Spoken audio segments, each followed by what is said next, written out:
This podcast has a nasty habit of surviving because we are on episode 0013 of A Review to a Kill, which is a look back on the James Bond series presented by fanboysanonymous.com. Excuse me, I have some traveling arrangements to make. Enjoy the show. I'm your host, as always, Tony Mango, and joining me is Robert DeFelice. Oh, God, we all have a nasty habit of surviving, don't we? And Callum Wiggins. Small world, you're a Tony too. We are talking today about Octopussy, and it's the movie. That's what we're talking about. In case you didn't know for sure. Come on, YouTube, don't get me on the copyright stuff. It's not hentai of any kind. There are no octopus. Oh, there are. To tell you. Well, okay. The second part, no, different story. Before we get started, let me remind everyone that if you're enjoying this series, give us some of the usual stuff that you should be doing here. Hit us with the like button, share this on social media, subscribe to the channel, and follow everything if you haven't done that already on Facebook and Twitter. Ring that little notification bell as well, and help us grow by donating to the Patreon, or you could hit the join button on YouTube. It's the same thing, but the more support that we have, the more that we can bring you guys. So if you like what you're seeing here, you think that we're worth $1 a month or more, then take advantage of those different tiers. The dark casts on the Smart Count Moment side of things, the bonus features on the Fanboys side of things. There's the Pick Your Poison tier where you can make sure that we do something in particular. So go ahead and do that, show us some love and leave a comment below as well. Tweet at us. Do anything you can to keep the discussion going and tell us your thoughts on Octopussy and this series and our thoughts on these movies and everything else that's going along that kind of range. So, Octopussy, we're the 13th film here. We're on the second half of this box set. And the title itself, we got to just start there. Octopussy. Now, this is coming from a story called Octopussy and the Living Daylights, where it's a group of short stories. But they decided, you know what? Let's go with it. And on the commentary track, Roger Moore is talking about some of that sort of stuff. And he said that when he was doing the promotion for Your Eyes Only, somebody was like, some woman, I think she was like a press junket kind of a thing, had said, well, is there going to be another Bond film after this? And he's like, yeah, at the end of each movie, it tells you that James Bond will return. And well, what's the next one called? And he was like, well, it's Octopussy. And she said, well, you can't be serious. And he said, well, what's wrong with pussy?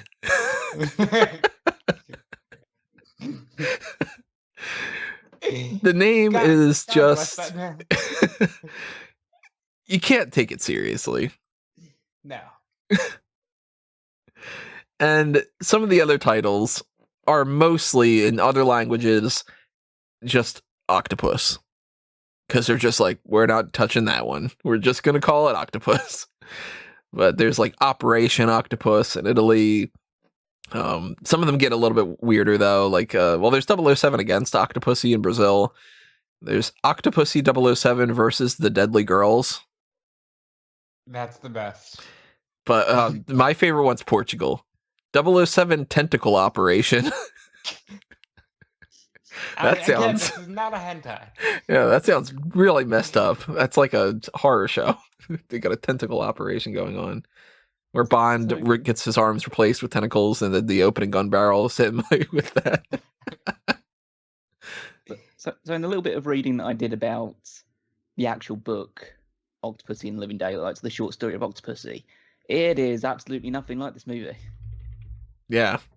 I've never read it, but it's definitely different. So obviously I don't want to go too far ahead and like spoiling the movie and stuff like that, but the Octopussy in the book is an octopus called Octopussy. Yeah. Whereas in the film, it's a woman. Yeah. And the main villain of Octopussy is only briefly alluded to in this movie, and is already dead before this movie even happened. Yeah. It's a weird thing to take the entire plot of a story and say, all right, well, that already happened, and the character that's an octopus is a woman, and then now let's figure it all out and add some clowns and some stuff. Oh my God, I just realized why I had the dream that I had last night.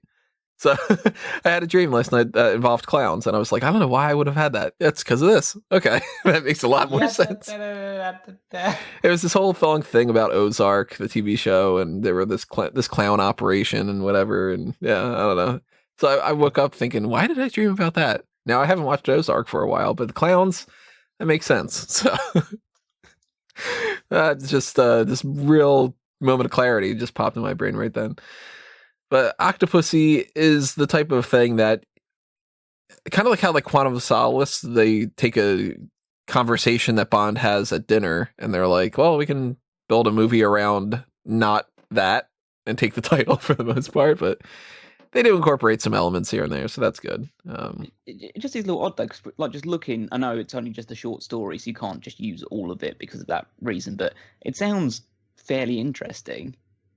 It just feels like they just went before the movie even started and said, where haven't we filmed before? India? Let's go to India. And then they just like, well, the film's set in Austria. Oh, okay. Let's not do that book then. Let's take the title. Not even like, it's not even anything resembling the movie. I mean, I know you said it takes certain elements. It takes one person's name, and it takes the word Octopussy, and it has octopuses in the movie at some point. That's about it, really. Yeah. Like, instead of Nazi gold, you have Russian diamonds and jewelry instead. It's like, it's all, instead of Austria, like the cold mountains and stuff like that in Austria, we're in the blazing heat of India instead. It's completely the opposite. You know, it's kind of like, is it flatbread or is it pizza? It's the same thing. Is it the sweltering heat of India or is it the cold mountaintops? You know, give or take. So some of the taglines. Have you thought about merging and just doing Octopussy galore? Has that crossed your mind ever? That's where your brain just explodes because you can't handle it. You know? Well, in the end of the day, the Octopussy is actually crossed. This movie has more in common with another of the short stories in that collection, The Property of a Lady. Which is referenced in here too, yeah. Yeah, of course, yeah. But that one is based around the idea of a Fabergé egg, essentially. But yeah, it just seems odd that, I mean, I know they've taken elements from it as well, but this has really no resemblance to the source material. And there's like, there's a line in this movie where I think it's Khan says he likes eggs, which is obviously like a reference to the Fabergé egg, but also in the book, apparently Bond's favorite food is scrambled eggs, which is just kind of strange. So I thought his favorite meal was whatever he was drinking last night or something. Dom Perignon, insert year, you know, 69 was the last one that we had heard. Yeah, I always just assume that 007 is like Bender from Futurama, where he's only just fueled by alcohol. Yeah. Blackjack and hookers. Yeah, I'm gonna make my own Octopussy story with baccarat and hookers. In fact, hold the chemin de fer. Taglines for this movie: we've got James Bond's all-time action high, which just sounds like a mouthful. I know that they're trying to go with the all-time high, and they're like, but it's action and it's whatever. But they also just decided, you know what's good? It's Spy Who Loved Me. So they started just saying, nobody does it better in a couple different varieties.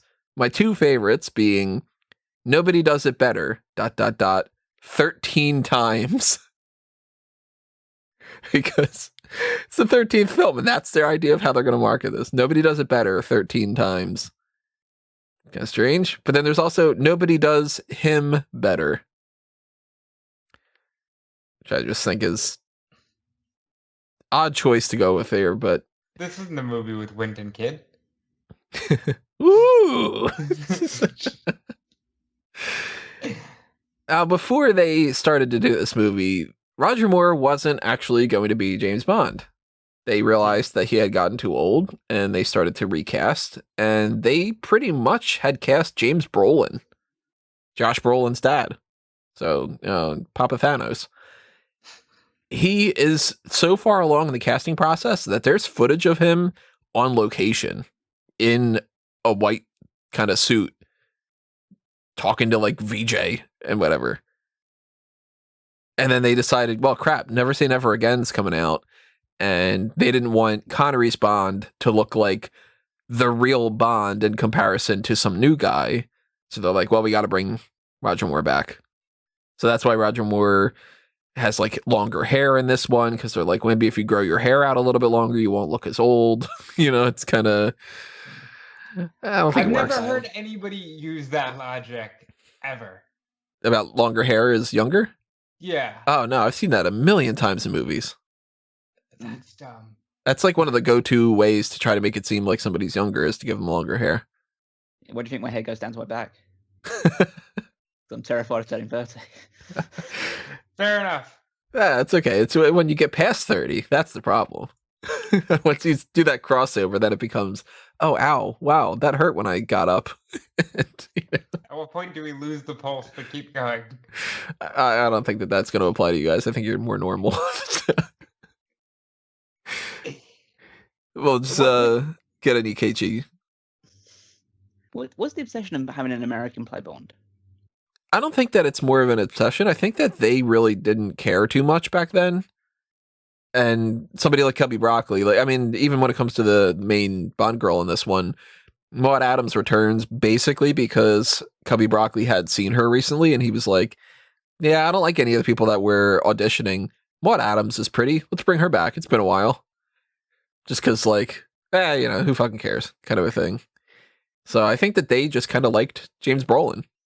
Because they were looking at some other people for this movie and some of the other ones. I don't remember if it was exactly this one or if it's The Living Daylights, but they were looking at Sam Neill, for instance. He's Australian, right? I think it is. So they looked at Adam West in the past and Clint Eastwood and all across the board. I think that they just kind of are like, that guy's handsome. Go with him, I guess. in the last movie, they meet the Countess's husband, Pierce Brosnan, and they're like, you're a good looking dude. You want to be Bond in the future? Kind of. So I don't think that it really matters so much to them, at least back then. I think now at this point, with the way that social media is and everything, I think that they're probably not even considering an American Bond ever. I guess we'll figure out after No Time to Die, whenever that comes out, in like 16 years. Before I forget about it, the Michael G. Wilson cameo of this, he actually has two. He is a tourist on the riverboat, and he is a member of the Soviet Security Council. Just popping up all over the place. So let's get into the movie itself. Gun Barrel comes after the United Artists Presents thing, which they didn't do, and they don't really continue doing. I don't know why they bothered to put it on this one, but it's classic. It's a solid musical arrangement. Nothing. Because they're really proud of this one. Yeah, this one's like top tier. This is Oscar caliber, right? Oh, yes. Imagine that. Best Picture winner, Octopussy. Our opening has a lot of elements going on. There's this Fidel Castro looking dude, a girl in a white dress working with Bond. We don't even hear her name in it, but it's Bianca. Bond is impersonating a member of the Cuban military named Turo. There's a horse competition or exhibit or whatever. There's a hangar with some tech in it that Bond wants to destroy. I like the little bit where he gets immediately discovered when he's trying to plant this bomb to blow it up. And the real guy walks over to him. And this is Bond's double, Roger Moore's. I think he referred to him as like his walking double in a bunch of movies and everything. So that's why they look a lot alike. And I like his response is just, well, it's a small world. You're a Toro too. Look at that. So Bond had trouble walking. No, Roger Moore had trouble walking. Yeah, Roger Moore had trouble walking, so he needed a stunt double to do the walking for him. I think it's like a stand-in just to be like, yeah, we don't need that shot with Roger in it. Let's have him walk. I don't know how that works. Bianca pulls up this car to these guards that are hauling Bond away, and she flirts. Would this work on you if you were one of those guards? Well, considering who I'm dealing with, no. In any other circumstance, maybe. Also, we live in a world where we have very liberal access to pornography and stuff like that. So we're probably just like our mind goes up in it. Whereas these are supposed to be, I guess Cuban in a communist regime and stuff like that. So I guess they have less access to that stuff. So maybe they're more distracted by it. What's running through these guys' brains? Is it just kind of like a woman from Moonraker? Well, yeah, pretty much. Just the idea of like, oh my god, how far is she going to lift that dress up and stuff like that? So it's not the woman that gets me. It's that they fall for Bond. Being like, huh? Yeah, you look at her? Yeah, look, women, Kind of hot, huh? Like, look at the pretty lady, look at the pretty lady. Right. It's a good enough distraction that it works. Bond's able to pull the parachutes and escape. This was terrible. That was so bad. Come on. I don't mind the parachute thing. What I do mind is the fake horse ass that turns into a friggin' little airplane. The horse has it just there as a disguise for the giant airplane that comes through. Just there to demonstrate it's a horse box. It's just the plane comes from behind it. I just think that's so dumb. At least it's a plane. I'm still upset about the one from the like You Only Live Twice one, which just like offers no protection whatsoever. At least this was a proper plane. Yeah, the little Nelly. Yeah. I don't know why they didn't give this a different name like that.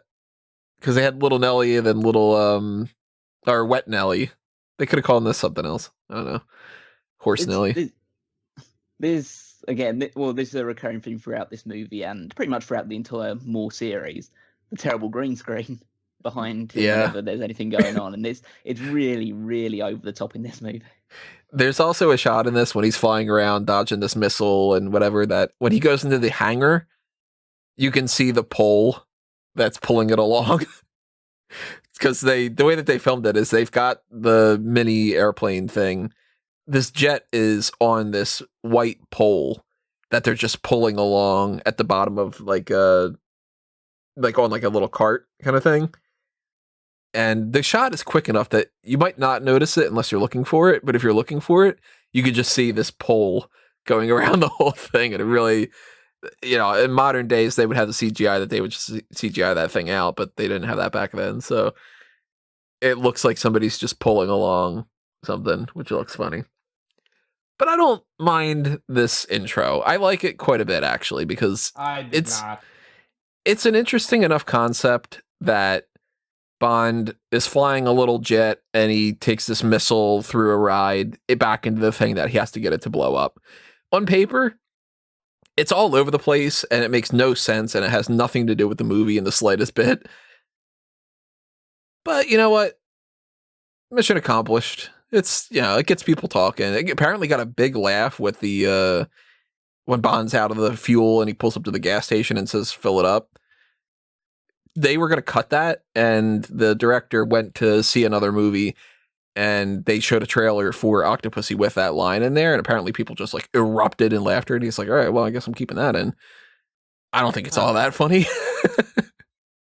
It's not the funniest thing, I laugh at some other things I laugh more at the dahu guy from You Only Live Twice than I do with that, but I don't know. It's a thing. No, I liked it for the most part. I mean, outside of the green screen shots and stuff along those lines, I thought the actual shots of the plane flying were very action-packed. The missile firing after and having to chase it through, them going through the hangar, the giant explosion. That explosion is huge behind it. It's just, obviously, I know it's some way doctored because I don't think they would have just blown up an entire huge hangar base like that. But it's a miniature. Yeah, but it looks good, and I think that you end it with that line, the "fill her up, please," which is a nice little succinct comedy line at the end of it. Not all of this is comedy based. It's not, so it's definitely an improvement on the previous intro. I guess so. When I said I thought we were getting into the actual theme song part of it. No, not yet. The opening scene itself. It was fine. I will spoil something for the end and say I have since moved Diamonds Are Forever up a couple slots because Look, at the time I said, "Oh, this isn't a Bond film. This is too campy." Okay, it gets worse. Like it gets more campy. So I've since moved that up, and watching this movie was part of the reason. They mentioned the music. Before we get into the main theme, I'll say I really like the music in the intro. There's a couple songs in this movie score wise that I'm a big fan of. This one's got a track that I forget what the name is. It's probably something like Cuban Air Base or something. But it's this kind of like military march a little bit. It's like pa pa pa pa pa pa pa da da da da da da kind of thing. I really like that. I really like the action theme that pops up later on. We'll get into that, but big fan of the score for this film. That's getting a major thumbs up when it comes to that. But the main theme, I will say, all-time high. They couldn't make a song with Octopussy because how would you do that? You don't know that. I like this song a lot, but I can't rank it high for a Bond theme. It's the lowest of the main Bond themes for me because it doesn't feel like a Bond theme. Not a fan. Not a fan of the song. Not a fan of the graphics. I just was like, "Are we at Dalton yet?" And I know we're not because I'll have a completely different thing to say next week. But this one I did not like. So I don't mind the song, and honestly, I'm kind of, after listening to this, I'm kind of over the idea of a quote unquote Bond theme, as in like it has to have certain aspects to it. I thought this had the elements you needed to if you are going to go for that sort of thing. It's got nice guitar riff, it's got saxophone playing, nice piano tune behind it as well. My big issue is that it doesn't have the word Octopussy in it at all. Mm-hmm. But then again, you're not going to put the word Octopussy in a song at any point in time. They could have said octopus. So the song doesn't fit in that regards, but I don't think the actual tune or anything along those lines is really too far off what I'd expect from, let's put it this way, a Roger Moore Bond movie. Because Roger Moore's genre is more of the love-based tunes and stuff like that. I'm not a huge fan of Rita Coolidge's voice, so that was a big black mark for me on the song itself. And yeah, just and the visuals aren't super great. I don't think they're a bit like, they're a bit dull. I would say it's most visually explicit. Yeah, there's seen so far maybe the most blatant nudity so far in the series because this woman's boobs are just out there. Yeah, exactly. So it's just like all those ones in particular. Yeah, so it's more explicit, but then again, it's not particularly memorable because it's just all silhouetted. Yeah. And the only thing that's really visually stimulating is some of the silhouettes and the light up 007 that's shooting out of the gun. But even then, it's not that impressive. But then again, am I pushing the standard of what we're going to see in future movies where you have more room for digital effects and stuff like that? Yeah, you got to grade on a curve a little bit, but at the same time, it's funny when you see something like this where you go, oh, they just came across this laser pointer and they thought it was the coolest thing in the world because they've got the little laser pointer 007 logo, the laser pointer octopus. And that's the main gimmick for this one is you've got like the little octopuses going over the silhouettes of the naked people. And, there's silhouettes of naked people floating around the screen. There's these dancers swinging, swimming around. And I do like the part of the silhouette of Roger Moore that gets wrapped up by the extra arms. Like, it's octopus related. But it's not one of my favorites. And the song itself, I kind of treat as, like, later on we're going to get into a thing where the movies are going to be having a love theme as well as the main theme. It's going to apply. I think is better. I think so too. The Living Daylights has 3 songs in it. They've got the main. One of them is fucking tremendous, but we'll get to that. Yeah, the main theme, The Living Daylights. Then they've got the song that plays when the main henchman Necros is doing some stuff, and then they've got the love theme. License to Kill has the main James Bond theme, and then you've got the If You Asked Me To, which is the love theme, and that carries over with Pam Bouvier and Lupe Lamora and everything. Same thing with Goldeneye. You got The Experience of Love. Tomorrow Never Dies has 2 themes. One of them's not really a love theme, but World's Not Enough even. Only Myself to Blame. Fantastic song. And when it comes to a song like All Time High, I kind of tend to think this would have worked better as like the love theme, and maybe we could have gotten another theme too. But I like the song, on its own. I'm a fan of the song. I like it's fine. It's not getting ranked high. I don't have as much to say. Whereas, like, for example, if the next time you hear us, Callum hates the song, we're gonna fight. Like, No, that's definitely not gonna happen. Yeah. Okay, Right now. A Beautiful Kill is so good. yeah, I'm just ready for that. Yeah. So let's move on to the post-credit sequence. We start tracking a clown. Not the one in my dreams, but this one's running from a guy with a knife. And the clown can actually fight. He gets a knife in the back, but he manages to limp along, and he goes to the residence of the British ambassador, who is hosting a fancy gathering, and bam, the clown busts through the glass door, drops a Fabergé egg, and dies. It's a hell of an intro to be like, what the fuck is going on? So I don't know if I've seen anything in this entire series so far that's more bizarre than a clown being chased through a woods.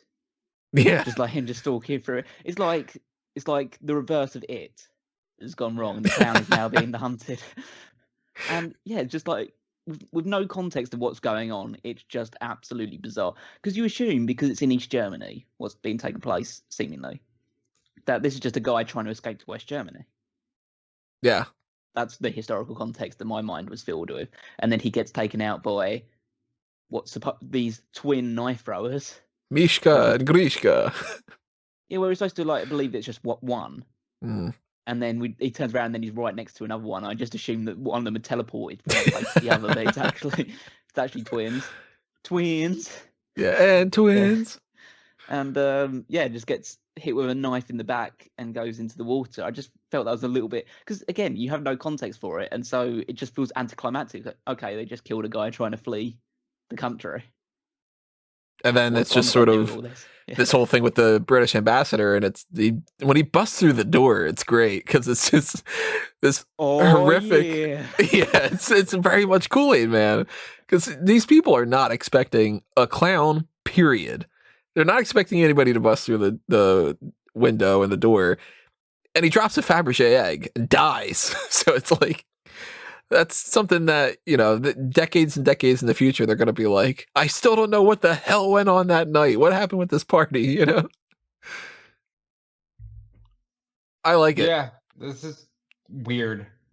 And at this point, I'm thinking, is it a thing? Did they see it and just go, let's do that?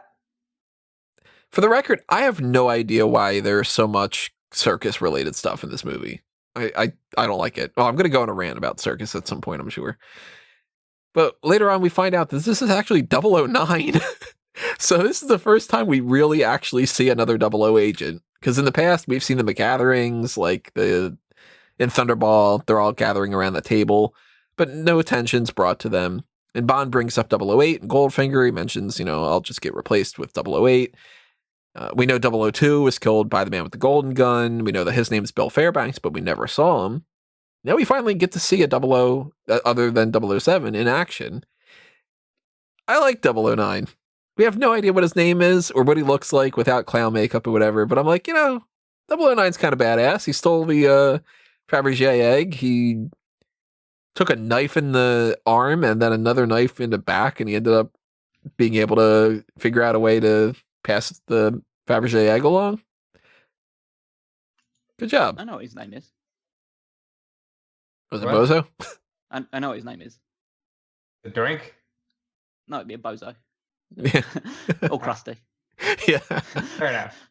Crunchy the You're clown. like, crusty now. So Bond's at MI6. He enters Moneypenny's office, and we see her figure from behind, and she's surprisingly smaller and younger looking and whatever. And Bond's like, I must say, you become more beautiful every day. But it's not Moneypenny. It's her new assistant, Penelope Smallbone. Oh. Now, that name sounds ridiculous, but oddly, they didn't make it up. No. That's the name of the model that's used in the opening credits of The Spy Who Loved Me. And they were like, that's an interesting name. Can we use that? Where do they find these people? She went by some other name. I think it was like Perry something or whatever. And they found out her real name was Penelope Smallbone. And they were like, that's too good for us not to use. So they created this character just to make that joke about this woman's name. That's it. It's very you, Tony. It makes sense. I was going to say, she's not involved in this movie pretty much at all. And neither is Moneypenny, really, besides this entire segment. Bond he tries to play it off. He's like, oh, I'm just saying that she's as attractive. And she's like, as I used to be. Yeah, there's never been and there never will be anyone but you. I like that Bond hands Moneypenny a flower and he gives all the rest to Penelope. So Moneypenny says, take it. That's all you'll ever get from him. And she's like, oh, thank you, Commander Bond. He's, you know me? And Moneypenny says, no, she says, Miss Moneypenny described you. And she says, in nauseating detail. I'd love to hear what that conversation is. I love the Moneypenny Bond dynamic. This was even good. if they are old. Yeah, this was a better version that we've seen in more recent movies. Mm-hmm. There's a lot more back and forth in this one. I like it. And that quick, because Bond is Bond, Penelope's completely smitten with him. So when he goes into the office, she's just like, You thought BB was bad. Yeah. Yeah. Wow, I bet 30 years ago he looked pretty good. Insert joke about Smallbone. I don't know. She's into girls. When Bond walks into M's office, there's the defense minister that we've seen in the past couple movies, Sir Frederick Gray. There's an art expert named Jim Fanning. And M. A new M. That's not M. But maybe not. So here's what I was talking about before. As we mentioned, Bernard Lee had passed away during the pre-production of For Your Eyes Only, so no M in the last movie. And M now is being played by the same actor who played Admiral Hargraves in The Spy Who Loved Me. And it's never stated if this is supposed to be the same M with a different actor, like with the recasting of Bond and Q, because remember Q was Major Boothroyd in Dr. No, which is the same character as Q. It's just that they, for Much With Love, they were like, no, let's get a new person, and then they stick with Q for the rest of them. So this may still be Miles Messervy, but people can make the argument that it's actually Admiral Hargraves getting promoted to becoming Bond after the previous one stepped down or retired or passed away or whatever. What did I say? He said Bond. Yeah. Because he's been older than Morris, so I assumed. Well, he probably was the same age as Moore at this point. What do you guys think about this new M? Or same M, but with a new actor, whatever it might be.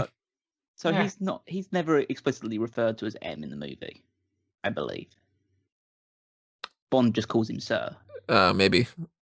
I mean, he is M, though. He's definitely M because he's in the credits. He's listed as M. And he's going to be M for the next 3 movies. He's got very little personality. Based on this first one that I saw. He seems like he's trying to do the M character, but he doesn't have the... I'd prefer if he went his own way with M rather than trying to play the M character that we've known beforehand. Yeah. He just doesn't have the same charisma or charm to him. How do you feel, Rob? Yeah, I'm definitely not feeling this. You're going to hear that a lot from me in this podcast. A lot of this didn't hit with me, and he's just not M. And obviously we can't get the old M back, but it's going to take a while before I adjust to a new M. I like him as M. I don't like him as much in this one because he is really bland in this one. There's no Like his lines are pretty basic and everything. He doesn't go into any kind of crazy amount of differences when it comes to the other movies, but I like him better in the Dalton ones for sure. And he's nowhere near as good as Bernard Lee. To me, Judi Dench is definitely the best M.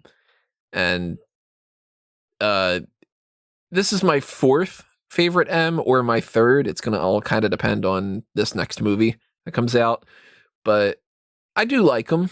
It's just that Bernard Lee was better. And that's a shame. But I think that they could have cast a lot worse. I think that they potentially could have cast better, but I like him as M. And I think it would have been a little bit better if he wouldn't have been Admiral Hargraves, but it's interesting that you can kind of mess around with the lore a little bit. So it's, thumbs up for me overall. So the Fabergé egg is a fake, and the real one is up for auction. This is not normally something that Bond would be looking into doing, but 009 was killed, so that's a different story now. We got to look into it. And the only real lead is that illusion from the books of the property of a lady. So, of course, Bond's like, all right, well, I'm into this now. A woman. A woman. A lady. A property. Let's talk about the Russians. The Russian meeting, I think, is so good. We see General Gogol again. Fucking great. Love General Gogol. He's on this board with this group of these hardcore, angry-looking Russian guys, and he is totally into this idea of this NATO nuclear disarmament plan. It's a sign of good faith. It's not going to harm their national defense system. They're fine. Nuclear weapons are awful. Let's kind of, usher us into a new era. But then you got General Orlov, played by Steven Berkoff. He thinks Gogol is presumptuous and that he speaks for himself and others who cling to timid, outdated, and unrealistic policies. The way he delivers dialogue in this movie is so fucking all over the place. I love it so much. He yells random ass words. Yeah, it was annoying. Yeah, but he pissed me off so much. It's so bad. I love it. I mean, this is a guy who graduated top of his class in overacting school. It's just like, this guy reminds me of the two Blofelds from the previous, like the two bad Blofelds, let's say. And it's just so over the top. It's so loud. It's so obnoxious. Like, I'm just looking at this guy and just thinking, like, why do we still have him on staff? Essentially, it's just like with the other guys in the committee. It's like, why do we let this guy get in here? It's like, okay, dude, calm down. Like, I just love how the way that every line he says, for the most part, is as if somebody said, just crank it up to like 12, but only in certain parts. It's kind of like if William Shatner decided that he was going to do something like this. It's every line is great. Like the timid one. The line itself is not a bad line. General Gogol is presumptuous. He speaks for himself and others who cling to timid, outdated, and unrealistic policies. Any normal actor would have delivered that with, like, he speaks for himself and others who cling to timid, outdated, and unrealistic policies. And he just goes, timid? It's like, what? The line, must I remind you, the committee, of our overwhelming superiority over NATO forces before we give it away, is like a 3-minute long line, the way that he delivers it. But it gets even better, because then he's like, let me show you my map. And the way that he shows off this map, under my direct command, I have 31 divisions, these divisions and that divisions and all this. It's always like tank divisions in Czechoslovakia. And on the Russian western border, more divisions and more tank divisions. He loves saying divisions. And he loves saying Czechoslovakia, the way that he does that. I love it so much because it's so fucking dumb. They didn't do any other takes and just go, yo, Steve, like, ease up on the coke a little bit. Yeah, I mean, I guess he's like Russia's Hitler. Is that what we're supposed to believe at the end of this, really? Kinda, I guess, yeah. because he's the guy who everyone else is saying, okay, we're gonna like settle with what we have. We're gonna stay defensive. We're gonna make sure the nuclear weapons can't be involved and everything like that. Let's conquer all of Europe. Yeah. He's like, But he said, no, I want basically to. with just 10 of their divisions, because NATO's forces are so weak, apparently, they could walk through Europe in 5 days, which I think was probably Hitler's argument as well. Until he realised, oh yeah, they're actually going to put up a fight. And the other guys are like, Gogol's like saying, yeah, they're probably going to put up a fight and they're probably going to shoot nukes at us. And he's saying like, well, they won't do that because they're trying to disarm. Yeah. Well, yeah. Essentially, he's just saying like they are pussies. Yeah. In more extensive vocabulary. Octopussies. Look, God, I don't understand why you like this. Like, I like a healthy dose of dumb, okay? But no. It goes past the limit to me, to where it comes back around to being like, this is so bad that it's good. Because it's just no reasonable. I don't know why they would have had him do these lines and be like, okay, that's it. Like, I would have taken that. If I was a director, I would have been like, all right, well, you know how there's usually that rule of like, well, give one to the actor, then you do the real thing, like let them experiment. I'd be like, all right, well, that was your experimentation thing, Steven. Now let's do the real thing, because this is terrible. But I love it. I also really like the line that the one general says, where he says that world socialism will be achieved peacefully. I just think that's funny. We go to the auction, and Fanning says that the Fabergé egg shouldn't get more than 300,000 pounds. Anything more than that would be crazy. So what does Bond do? Well, naturally, when somebody named Kamal Khan bids 320,000, Bond goes 425,000. He keeps bumping the price up to see if Khan desperately wants it, and Khan keeps bidding. So, he understands that he needs to buy it for a particular reason and wants to know why. And Bond actually does this sleight of hand thing that actually works this time. Unlike previous times in the series, like the Beretta, where M is just sort of like, yeah, leave the Beretta. I saw that. Where the knife and Dr. No, where Dr. No's like, put the knife back. Saw that too. He manages to swap the fake and the real Fabergé egg. Well, let's just say this Bond has had a lot of time to practice. I mean, he is 55, I think, when he's recording this. So. Yeah, exactly. And, I mean, the only reason that he spots the guy in the first place is because a blonde woman walks in. Yeah, a woman. And immediately catches attention. There are quite a few ladies, he said. Yeah. His magic penis managed to pick out the one that he needed to see. It just goes, It's like a metal detector. Like, yeah. I kind of like this thing, though. I like the scene of him bidding the guy up and stuff like that, and just watching the guy sweat about this. Oh, I thought you were coming around to the magic penis. I was like, oh, wow. Somebody's coming around to it. No, I like the whole Sotheby's thing, because Bond is just being a dick, but he's also doing his job. And Fanning's just like, oh my God, what would we have done if you would have actually been stuck with it? And he's just like, no, he needed to buy it. But of course, M is like, what the fuck, dude? Once Bond explains it, he's cool with it, but he's just like, what the fuck were you thinking? Like, we were going to end up spending $500,000 on this thing. We didn't need that. But Bond, he makes a good enough case, and M's just sort of like, yeah, by the way, leave the Fabergé egg. That's ours now. Since you stole the real one. And I like it. Thumbs up on my end. I don't think that many Bond films should have scenes where they're auctioning, but it works.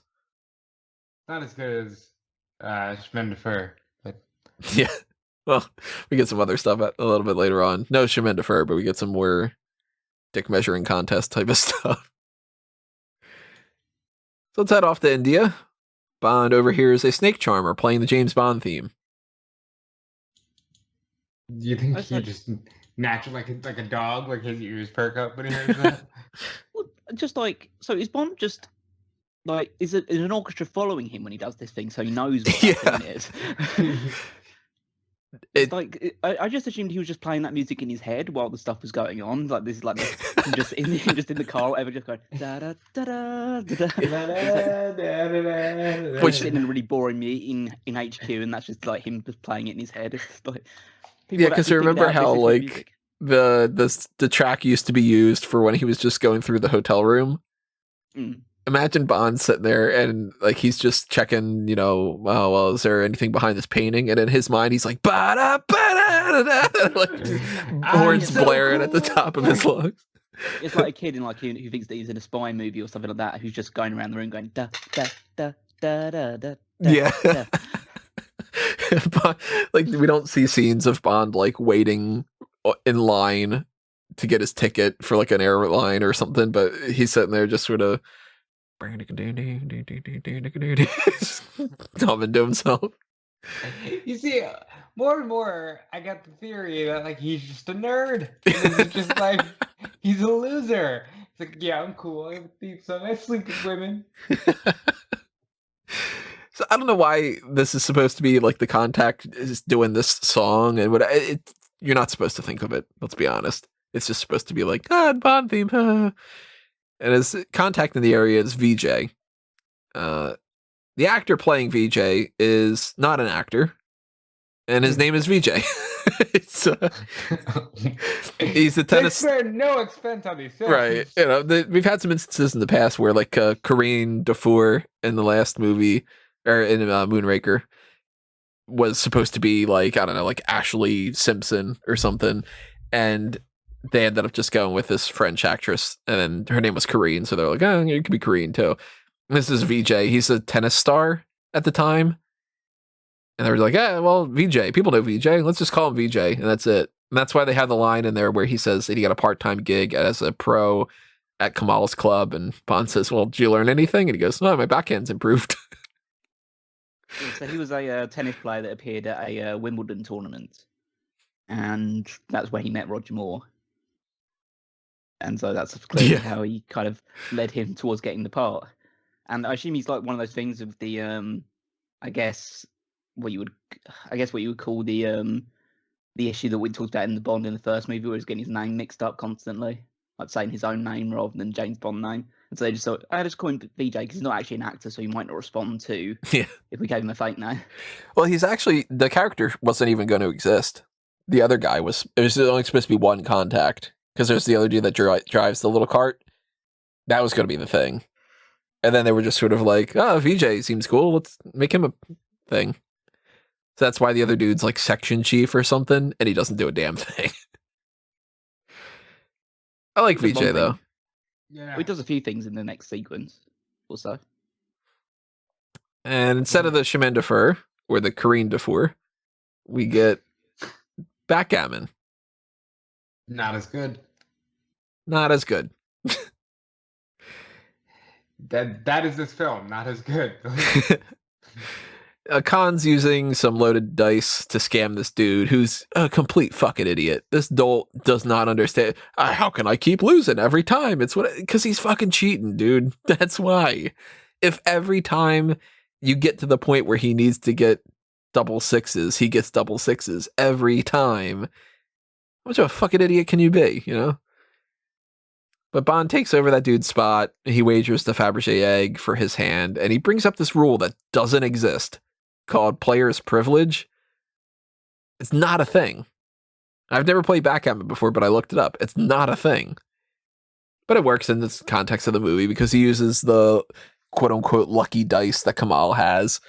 And I do like that Bond doesn't even look at it when he rolls the dice and just goes, double sixes, fancy that. 200,000 rupees. Oh, I prefer cash. What an asshole. Yeah, I love that as well. Just him staring at him while the dice go in there. I want them to start playing like Yahtzee or something. Eventually they're going to have Uno, and it's just going to be like Bond's going to pull out the card that's the reverse card and be like, that's how Bond got him in Casino Royale. Yeah. Could you imagine the amount of tension if it was Kaplunk? Yeah. Don't break the ice. One of those kind of things. That game where you pop a balloon, you press the things into a balloon until it pops. Or there's we get to like Daniel Craig era and he's just playing Monopoly. And it's half the film because those Monopoly games go on for fucking ever. And they're doing it on their phones. Yeah. Next Bond is going to play Jenga. This is a great game of tension. So Kamal's heavy for this movie is Gobinda. And he pulls an odd job here where instead of crushing the golf ball, he crushes the dice in his hands. Again, not as good. But he's immediately ready to kill Bond.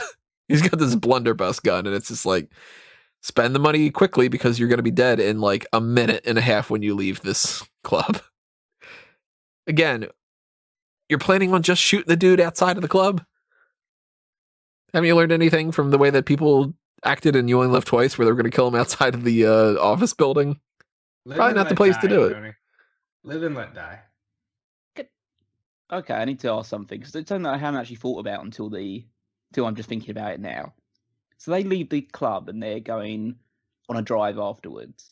Like Vijay drives Bond away and they're trailed by the guy. It's broad daylight. Yes. Yeah. They were playing Baccarat in the... like, it just feels like weird to me that it's like a casino type scene and they're doing that in the middle of the afternoon. The backgammon thing?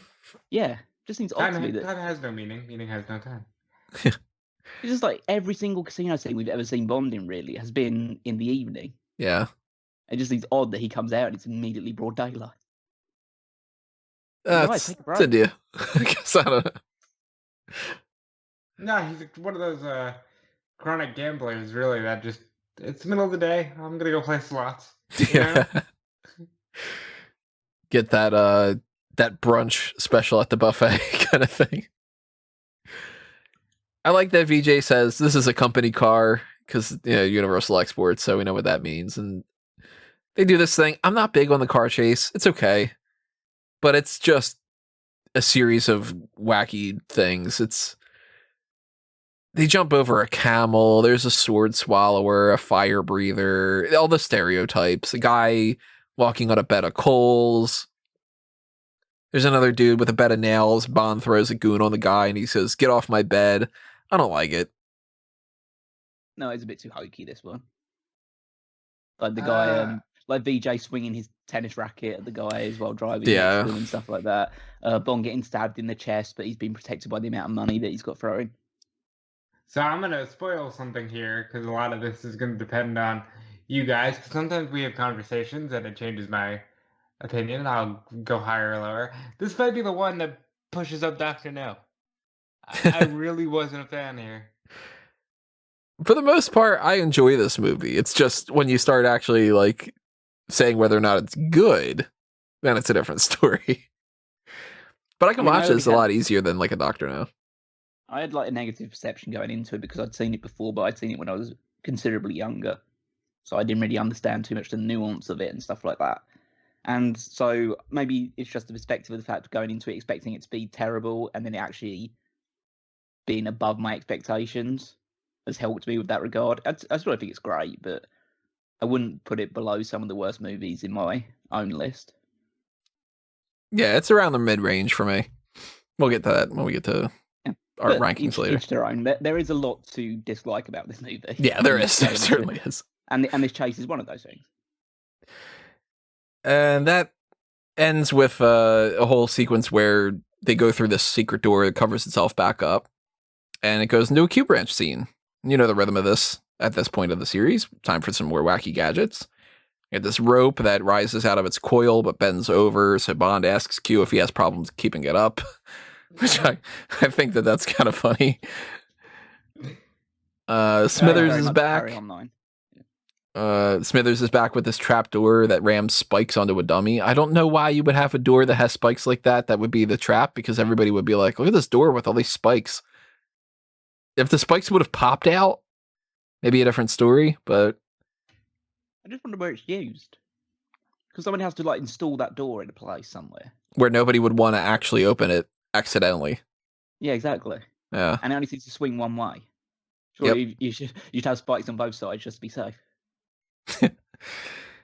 And they put a homing device in the Fabergé egg that also has a microphone that can be tracked and listened to with Bond's Seiko brand watch, which gets a nice close-up, and the top of this fountain pen that also has acid in it. And Bond has a pretty good line here, I think, where he says, "Oh, it's wonderful for poison pen letters." Q's just like, what the fuck up? Like, it's kinda... Bond's also shown the latest of the liquid crystal TVs. Feels dated, huh? Yeah. And like a teenager, he takes the camera and he zooms in on this chick's cleavage. And he just leaves it at that angle for the rest of the scene. So in Like the a background, there's teenager just or like James Bond, Tony. both. I love that he just leaves it there.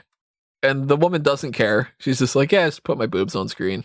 But he's doing the zoom in and zoom out, like, ooh, kind of thing. It's just... So, I presume she's like... Is she a scientist, or is she a woman? Well, I know. But I mean, like, she has no problem with him just staring down her chest with a camera and stuff like that. I would have thought she'd be somewhat offended by it. Surely, the story of James Bond penis is like the legend of John Henry's hammer. It's been everywhere. And people are just like, okay. I mean, if you haven't fucked Bond and you're a good-looking woman in MI6, it's probably because he hasn't gotten around to fucking you. And you're somebody like Goodnight, who is like, oh my god, when are we gonna fuck? Kind of a thing. Yeah. Or Moneypenny. Or Moneypenny. If you take it into that regard, Moneypenny explains who Bond is in nauseating detail to Penelope Smallbone. She's probably going around the office being like, I heard he's got a big dick, kind of a thing, At this point, anybody who's in there is just sort of like, oh, this is Bond, huh? Okay. I went to his house once. He had a girl from Italy in the closet. Right. And they had this coffee machine. That's all it did. Yeah. But that's not all he did.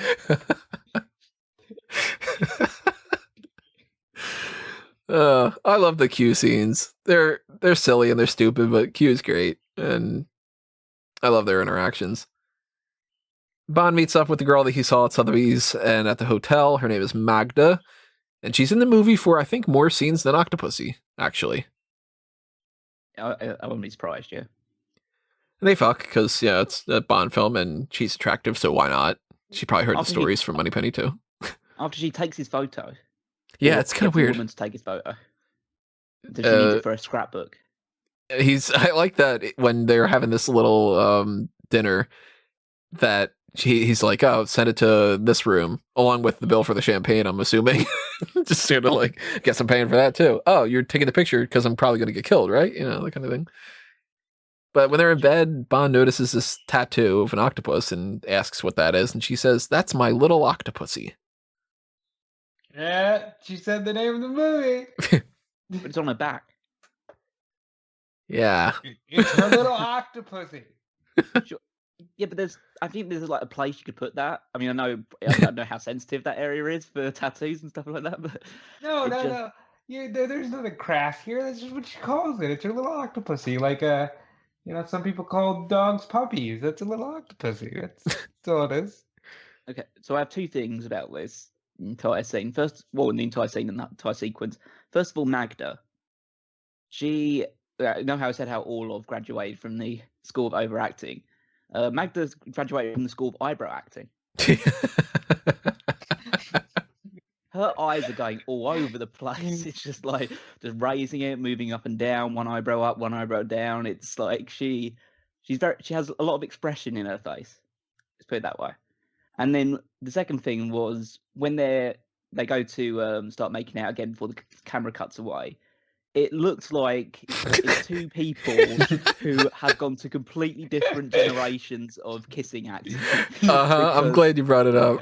Because she goes in as like this, I guess, this new age, like, because you can see her tongue and stuff like that, and she's got her mouth open and stuff like that. So she's going more of the 1980s thriller style, more visceral, sexual side of it, whereas Moore is going from the very more, I guess, antiquated kiss on screen thing, which is like really big, but you're just basically just smushing faces together, and it like get caught in the middle a little bit, and it's awkward. She looks like she's trying to like vacuum out his face.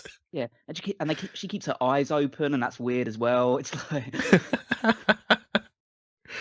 it's like she's going, oh god, if I have to, like, she's probably on like the 20th take while that scene is being taken. It's like, fucking hell, I've got to kiss this senior citizen over and over. She's hot though. I'm not going to deny that. just the guy that she's kissing isn't. And she's pretty much the femme fatale of the film, even though she stops being a villain at the end. But she fills that role for the most part. I guess it's not really. There's not really a femme fatale in this movie, I'd say. Same as the last one. She's the closest thing to a femme fatale. I mean, she's no Fiona, but she's the hot, working for the villain, seduces Bond to get something out of him kind of a thing. So she basically fills that part. She steals the Fabergé egg, and Bond lets her. Yeah, but she steals it in flamboyant fashion by flipping off the balcony with her flowy gown. And I like that, because later on we find out that they're all like trapeze artists and shit. It's a good little way of doing that. I've got so much to say about that when we get to... Yeah, we got a lot to talk about with that. But yeah, I liked her exit. It was very flamboyant. And I like Magda overall. Yeah, she's good. Like, she gets involved towards the end of it as well. She's clearly able to do stuff as well. So yeah, she's good. Capable, definitely attractive. Thumbs up. And then we return to that classic Bond trope of Bond sees her go away with Khan with the egg and stuff, and then he immediately turns around. He's been hit in the back by a henchman and laid out, knocked out for probably a week, but no brain damage. Of course, not until they get to Curare. But she's not the main woman, Magda. We soon enough meet. Well, we don't really meet Octopussy, but we hear her voice. We don't see her, and Octopussy tells Khan not to kill Bond. She has a reaction immediately when he says James Bond.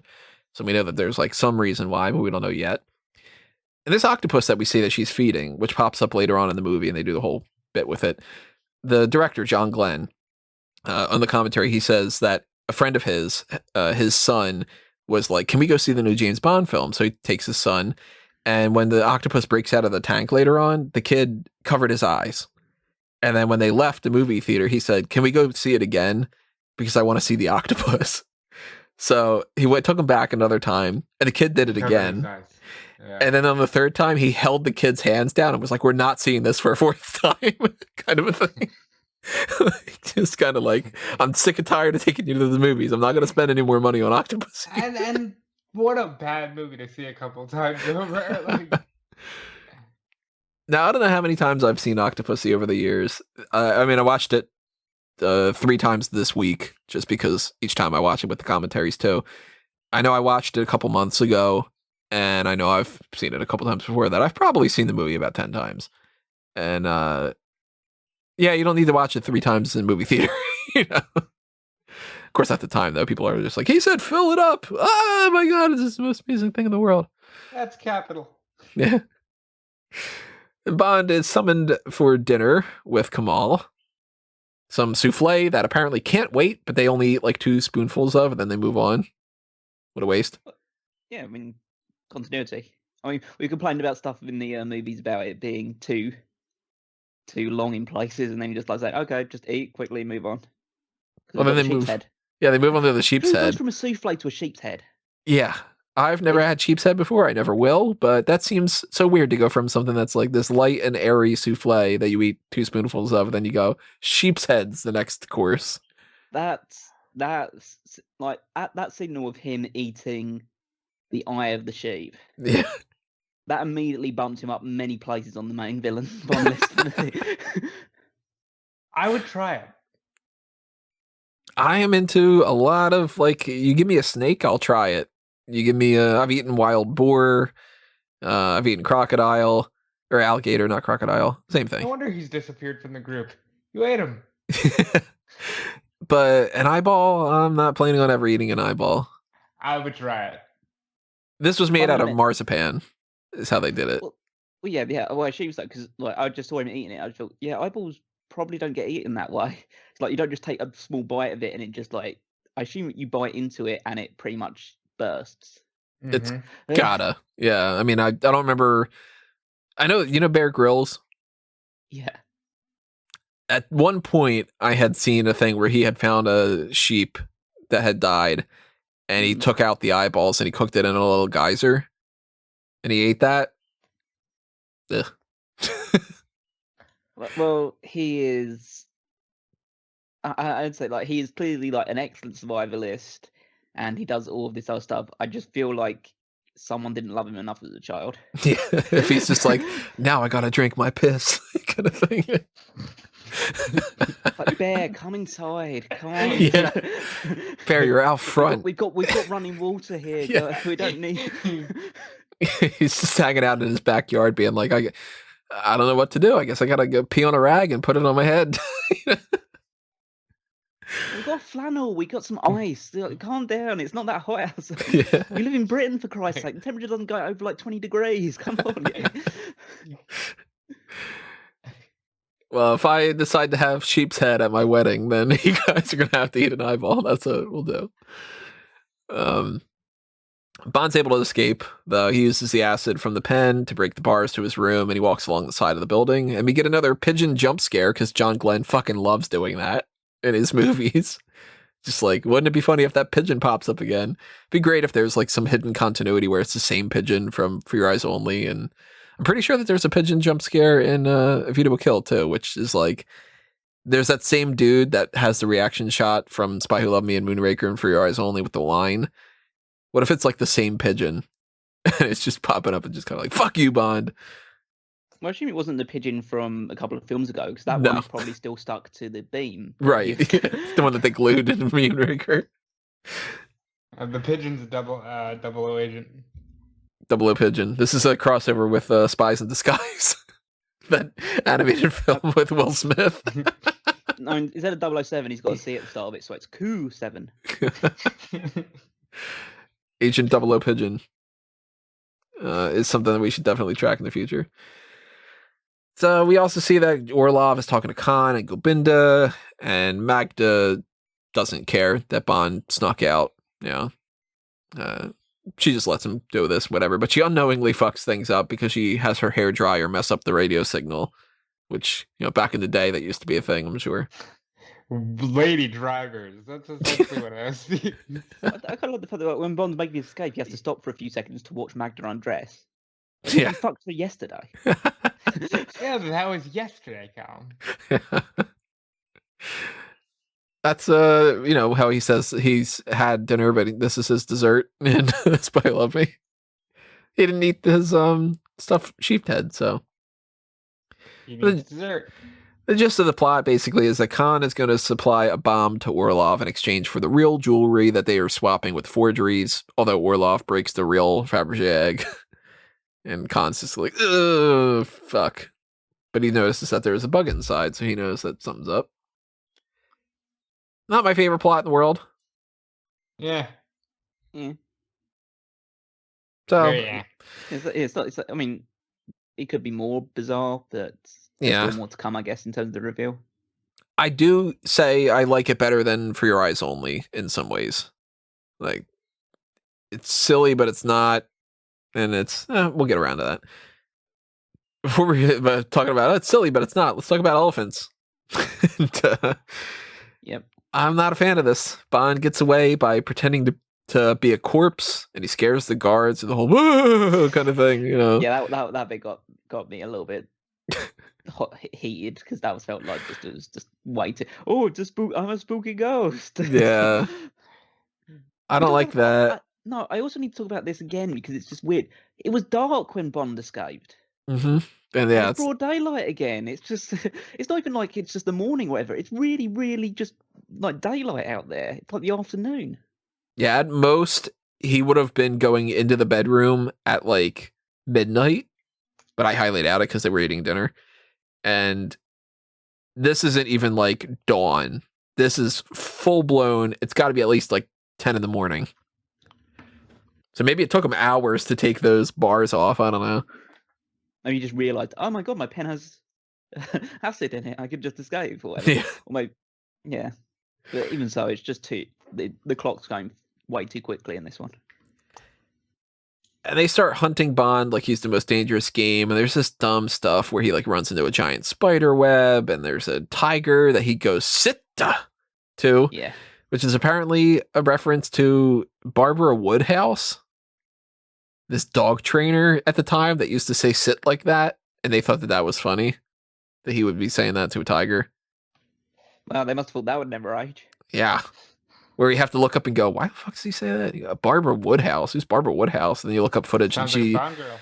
she does not look like one. I'll tell you that. She's just this like old cranky dog trainer, probably a terrible person. Looks like the type of person that would be like running like a school where it would be like, oh god, she's the headmistress and she's terrible kind of a thing. This is not the last time in the series that Bond yells sit, because Daniel Craig does it in one of the movies. Oh, he does it much better. He yells it at an actual person, which is better than this gag. Nobody does it better. 13 times. That's right. There's snakes and leeches, and unfortunately, the absolute worst part of this entire film, and one of the absolute worst parts in the entire franchise, when Bond swings and does a Tarzan yell. Oh, That's was your so limit, bad. Tony? No, that was Oh. awful. That is legitimately awful. I mean, I didn't like the Spy Who Loved Me gags with the car in the or the van in the desert with the whole like music kind of thing. I didn't like the Lawrence of Arabia use of that music, but that's tolerable compared to Bond doing a Tarzan yell. That's just bad. Love it took a bit of an element from a previous Connery movie. I can't remember which one exactly. I think it might have been For Your Eyes Only, but I'm not certain. But it's the bit where they essentially Connery's stunt double falls behind a box of crates, and then Connery walks out in the same shot. That's You Only Live Twice. Oh, they only live twice. Okay, but they do that in this one as well, where he's essentially Moore lands, or well, whoever was swinging through the trees lands in a bunch of water, and then Moore crawls out from under the reeds. I think it was pretty obvious the swap happened in this one, because those reeds weren't offering that much protection. Yeah. And then he has to burn a leech off his skin. Oh, we forgot about the snake crawling and he's told him to hiss off. Oh yeah, that's right. I And then he has to do outrun an like. alligator. I do like the one little bit though when he manages to get on this boat and somebody asks, "Are you with our group?" and he goes, "No, ma'am, I'm with the economy tour." I like that. It's not worth the whole scene, but I like that bit. Just love the economy tour. Is he just said just to run among Yeah. the animals. Yeah, it's like, well, you didn't pay for the one that has the boat. You got to run through the shit. You got to go through the fucking leeches and the alligators and everything. I think that the scene would be so much better if you just got rid of it. Bond just escapes. Don't need this at all. Yeah, I don't like the Khan line at the end of it. It was saying that like, he's a rare breed and he will soon become extinct. It's a little too on the nose. This Craven movie? James Bond does whatever James Bond can. Doesn't work the same. Then again, that's why he's got his own theme playing in his brain. So he's crawling through and he's trying to get to the boat, and in his mind he's like da da da da da da. Or actually he's doing the songs from the music, so he's like da da da da da da doodle kind of thing. And we also get to see one of the stupidest Q branch gadgets. A personal submarine disguised as an alligator. Oh, we need That's to talk about brilliant. before that. Well, we need to talk about before that where Bond gets told about the island of exclusively beautiful women. And I'm surprised he wasn't like out the door before they had time to finish that sentence. An island. Yes, it says he'll have to visit there sometime. And that time is now as an alligator. I hate it so much. This is the stupidest gadget out of all the dumb things that they've had about like.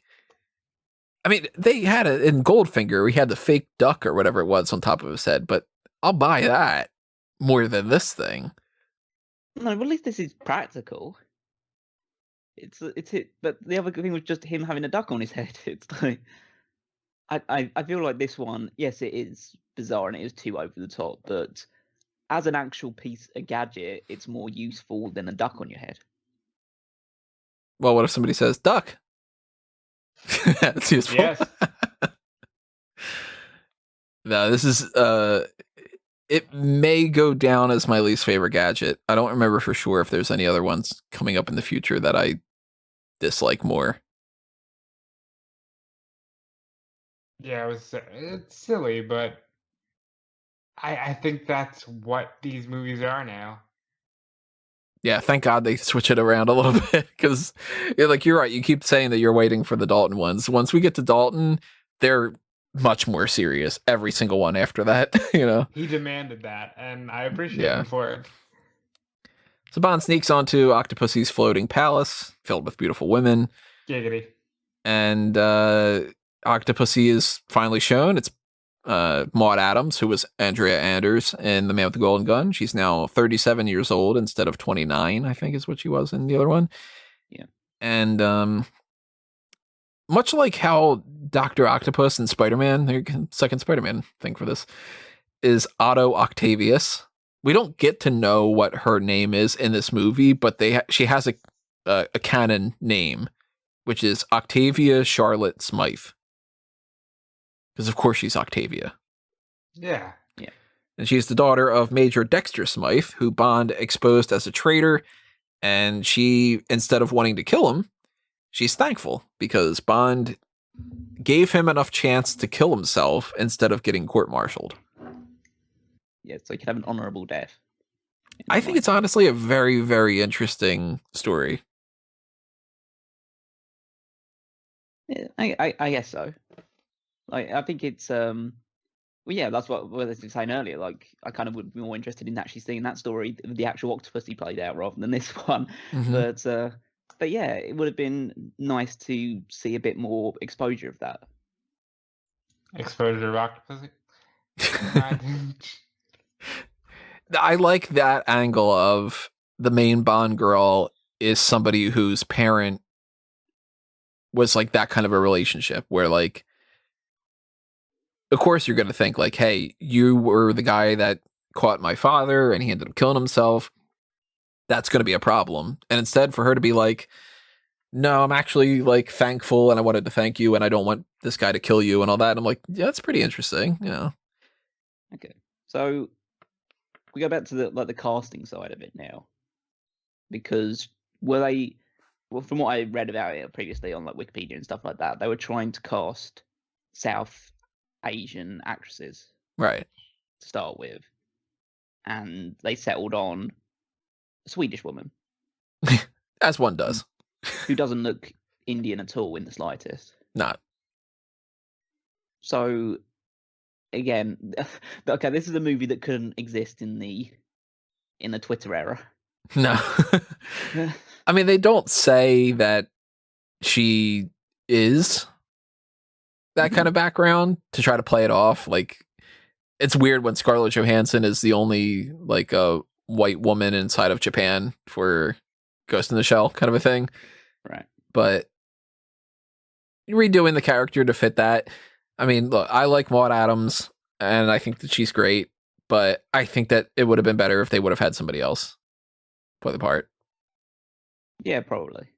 But like you say, it's like the advantage with somebody with Maud Adams, and again, she's not like super old or anything on those lines, but having a slightly older main Bond girl makes it a bit more realistic that she'd be interested in Bond. Yeah, because even though she's 37, which 37 is not old at all, 37 back then, it's weird. 37 used to be a lot older. Just the way that people age these days. You look at somebody who's like, 50 now, and sometimes you're like, all right, are they like 25? And she looks considerably older. She doesn't look old by any means. She's still beautiful and everything, but she looks like she can match up with Bond. As opposed to like Kristina Wayborn, who plays Magda. You're like, all right, well, that's a big difference. I don't know what the age difference is between them, but after the previous film with Melina and BB, it's a welcome change of pace to get somebody who's on the older side of things. Yeah. She's still like 20 years younger than he is, but I'm just checking the age difference now between Magda and Moore's Bond. 23 years. So she's not that much younger. She looks a lot younger then. Mm. What year was she born? Because Maud Adams 50. was 45. Okay, so she's 19. 5 years younger. Okay. Well, yeah, not a huge difference then. But yeah, I guess. And then there's also that thing as well, again, which is it's an awful double standard and stuff like that. But women in Hollywood age a lot older than men do, in the eyes of producers. Let's put it that way. Yeah, it's generally speaking, you can get a lot more traction out of a guy being a leading man than a woman being a leading woman. Usually by the time that they reach like mid 30s, they're out of that kind of range. When Yeah, they're in it's like the idea 40 that- something, they're playing somebody's grandmother kind of, and it's like, come on. Yeah, exactly. It's like you see one wrinkle and then you're just typecast away from certain roles. Yeah. That's a shame. It shouldn't be the case. And things are changing over the course of these most recent years, you know. It is getting better, but it's been a slow climb. Yeah. Very, very slow. We're only now at the point where people can be like in their 40s and the action star woman kind of a thing. But people are learning, you know. So Kamal Khan enters the room and we see two of Octopussy's guards, Gwendolyn and Midge, that are wearing these red spandex leotards with a white circle in the middle of their chest. They look like fucking Thing 1 and Thing 2 from Dr. Seuss. It's an absolutely ridiculous outfit. Yep. I am not a fan of Gwendolyn and Midge. Well, but they're circus performers. Still, it's bad. Why have it's literally the Dr. Seuss thing. They just need the blue hair. No, it's the Dr. No thing. That's Dr. No's first name. Seuss. Dr. Seuss, no. Yeah. Like, I'm Thing 1 and I'm Thing 2. One will do me first and then I'll do you. You know what's actually weird about that too? In the credits, Mishka and Grishka are not labeled Mishka and Grishka. They're Twin 1 and Twin 2. There you go. They gave them character names. Why? Like, I don't know. But Gwendolyn and Midge, they're not going to be on our list of Bond girls. I do like this scene where Octopussy is like, "You lost Bond? Well, you suck. Hey, guess who I have right here?" Kind of. And Khan says the line from the intro about Bond having a nasty habit of surviving, and Bond says, "Well, you know what they say about the fittest." Ha. Yeah. Got him. Go, James. Another note, the way that Khan says Octopussy in this movie is great. I love that he says it super fast. He's like, "Octopussy?" And he sounds like so unintimidating, I should say. That's the word. Khan is not a guy that I feel like, oh man, you don't cross Khan. When he's just like, "Octopussy, can I please kill him?" Okay, I guess I won't. You know, kind of a thing. I'm just wondering, because like he talks to those hired goons later on about trying to get Bond killed. But he says the girl has to survive. And I'm kind of feeling like, I guess there is some context as to why she has to, but I don't see why it's so absolutely vital that she stays alive for this part. Because he's going to want to kill her eventually. Yeah. Like, surely you can just change things around, say she died in her sleep or something like that, and just continue with other people instead. I guess it's just easier to keep her running the ship with the circus and everything. I guess so. But yeah. She tells Khan to fuck off, you know. Oh, yeah, It's just kind of like, leave Bond alone, you know. But Kind of a like weird Khan's, dynamic. Yeah, but I kind of like Khan has the superiority complex that you like in Bond villains. He still thinks he's better than everyone. Yeah. He's not a bad villain. He's just one of the ones that I'm not super duper high on. No, he's in the middle range for me, probably. But Khan wants to kill Bond anyway. And he pays off some local thugs to kill him with this dastardly tool of theirs, which is a fucking buzzsaw yo-yo. Do you guys think that these guys know any tricks, like around the world, or the cradle, or walk the dog? I'd be fucking terrified. To use one of those? Yeah, I mean, yeah. Yeah. Yeah, those things, like the old yo-yos where you have like the brain where it would like sleep and come back to you. I generally like, where did they get that technology? Again, I don't want to stereotype too much or anything like that, but I mean, they're not even wearing pants. Yeah, they're just goons that have been hired for something and they've been given a lot of money to try and do this, and then this guy walks in with this rotating metal buzzsaw thing. Look, evil is a necessity, pants are not. Yeah, they got like messed up teeth. They're not wearing pants. A t-shirt or something. Evil is a necessity. Pants are not. There you go, Terry. There's your first t-shirt idea. I'll get that on a t-shirt, and that means I can walk around without pants on it. It seems like that. Yeah. Well, I'm evil, aren't I? And Q's out there doing some field work with Vijay. They're fishing, having a good old time, checking up on Bond while he's at the palace. I'm a big fan of Q getting to do more. We get to see him have some more field work in another film down the line, License to Kill. And I think he's even better in that one. I love Q. He's such an endearing character. Agreed. Yeah, he's the best. What do you guys think about the kiss scene? I kind of didn't get the context of it. Yeah, I don't like it. It's poor writing. Yeah, so basically Octopussy wants Bond to stay while she leaves to go to Europe for this thing that's going to be happening, which we'll obviously talk about as the plot progresses. But Bond says that he doesn't want to stay and he might not be here when she gets back. And she basically seems like she wants to hire him or keep him around as essentially like, I don't know, her live-in fuck buddy or something like that. I don't know. Basically, she wants to hire him to live on this island of beautiful women for the rest of his life. And Bond, like, puts his penis to one side and says, "No, I'm not.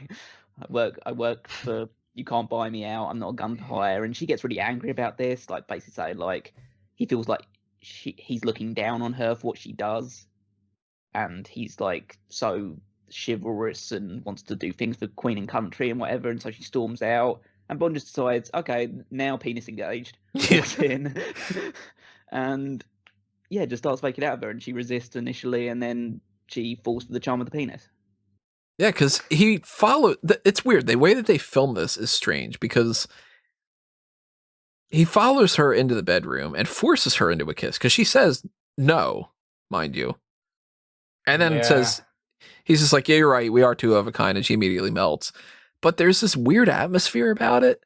Fundamentally, I don't like it because, I mean, he's forcing himself on somebody to an extent rather than like naturally charming his way into her pants or something. But the way that they shoot it and the fact that she is a little closer to his age and everything, there's part of me that kind of thinks, you know what? If this was like Moore's swan song, I could see people thinking that he could stay with Octopussy for the long haul. Maybe. Yeah, I've kind of felt that towards the end. Like, okay, Bond retires on an island just full of beautiful women, and then another guy takes over. Well, not another guy, but another Bond takes over from that point. That kind of feels like the fitting end for Roger Moore. And of course, he fucks it all up by doing another one. But But no, it's just the idea of. Oh, I'm trying to remember what my point was of it. But it's kind of the opposite of what we've seen in the most recent movies, where they've given the leading woman a decent amount of screen time. They've had a chance to build up. Obviously, it could be done better in those other examples, but they've tried to build up a rapport with Bond and the eventual leading Bond girl throughout the course of the movie. And this one, like, we met her essentially 2 scenes ago, and then they're just fucking. Right. And it feels like a really big regression. Over the course of The Spy Who Loved Me, he gets to know Anya. And then he gets to know Dr. Holly Goodhead, and he gets to know Melina. Of course, he already knows Mary from The Man with the Golden Gun. But with this one, it's just like, well, you wanted to bang, so how about it? Kind of a thing. I'm not a big fan of it. Yeah, I could do without the, well, she said no, but then immediately retracted, so we're good. And we find out that the yo-yo guys do know a couple tricks. They don't know walk the dog, but they know kill the Vijay because he gets killed with the buzzsaw yo-yo. Poor Vijay. It's a good gadget. Again, terrifying, but good. Well, he doesn't get killed immediately, does he? No, because Q says he was alive when I saw him, and he said that Khan's men did it. There's an attack on the palace. I love the music in this too. The action theme is great. And Bond eventually fakes his death by falling in the water with the crocodiles, but he's got the submarine gator, so he's cool. You know, he's one of the bros. They're not going to go after that. There's this like sad reaction thing where Octopussy thinks that Bond is dead, and they play the the sad version of the main theme, which is, it doesn't go off all that well. I think it's a little melodramatic. Dun, dun, dun. It's like, all I wanted was a sweet distraction, but Bond is dead, kind of thing. Yeah, it kind of strikes me as that I'm trying to remember what TV show it was, but Scrubs. when there's always the sad version of the Scrubs thing. Ba-da-da-da-da-da-da. And of course, Bond's not dead. That would have been a terrible way to end the franchise too if he would have just like crashed into the water there. Then it's just James Bond will not return. And he comes back in the rest of the movie. The alligator plays Bond instead. Right? Yeah, it just has a bunch of see you later alligator type quips. So Mishka and Grishka are tossing some knives as part of the circus act. And Magda is the ringmaster. I hate the circus. It is a little like why? It's not why does it? a great Why does it have to be setting. set in a circus? Yeah, why does it have to be set in a circus? I just mean in general. I hate the circus. Oh, I hate you're it. just talking I about hate it, literal. I think it's the dumbest thing in the world. I don't like a single aspect of it. And I'm not even exaggerating. Like, nothing is good about the circus. Sorry for anybody who's a big fan of it. It's loud and it's colorful and devoid of any substance, where it makes me think that it's kind of like when you jiggle keys in front of a baby to amuse them. That's an analogy I've never heard before, but I think I can go along with But it. it's fair. Yeah, I think I can go along with it. Like, that's what the circus is. It's just ba-da-da-da-da-da, and then people dance around, and then people go and start clapping. They're like, they're doing the dance now. Like, it's oh, God, I hate it. I hate everything about it. My biggest issue with the circus is I don't know who finds clowns endearing. Yeah. Because I don't know a fucking single creeps. person who likes clowns. They're terrifying people with like the face makeup, and they're all in your face, and they're always trying to get into your personal space or doing anything like that. And you're supposed to like cheer and clap for them and go wild about them. Just like they're the saddest, most desperate for attention fuckers that you could ever see. They're My God, obnoxious. this turned into quite the dash of the circus. Fuck the circus, man. It's obnoxious. It's There's a reason terrible. why. There's a reason why it is such like a really good like horror visual and stuff like that, because clowns are fucking creepy. Yeah. I'm not like a colorophobic or anything, but I'm like, if I saw a clown, I wouldn't be like, oh, I gotta run across the street, but I'd be like, fuck off. Like, God, you're annoying. I used to be terrified of them as a kid because of the Yeah. they make it. When I ever went to the circus as a kid, I'd occasionally like burst out crying because just the clowns were there and stuff like that. And then as I got older, that fear was replaced by pity. Sad clowns. Yeah, it's just like what happened to you to make you this way?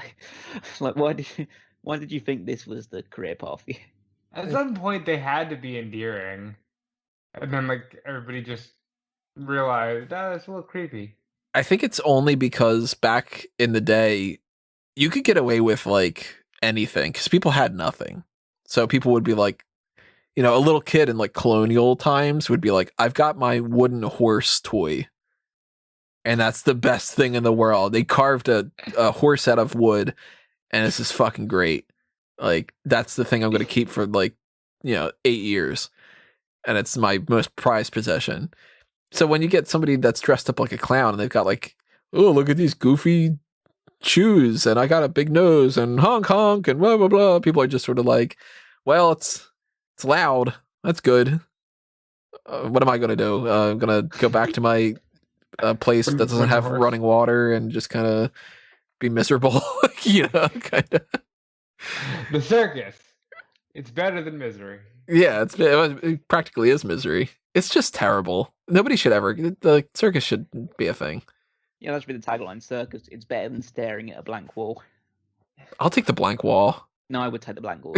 Maybe that was... Do you guys see Daredevil, the Netflix series? Bits and pieces, yeah. Where Wilson Fisk, Kingpin, has this piece of art that he's really into, and it's just a blank white thing, but it reminds him of the wall that he used to stare at instead of like when his dad was beating him or something. He's just like, give me the blank wall. I don't want to pay attention to the whole thing with the circus. Awful. No, it's one of those things in the Batman and Robin movie. Yeah. Like you see all the people die and just feel like, yeah, I'm kind of okay with it. Like, yeah, Dick, get over it. Listen, him killing them got you out of the circus. You should be thanking him for killing your family.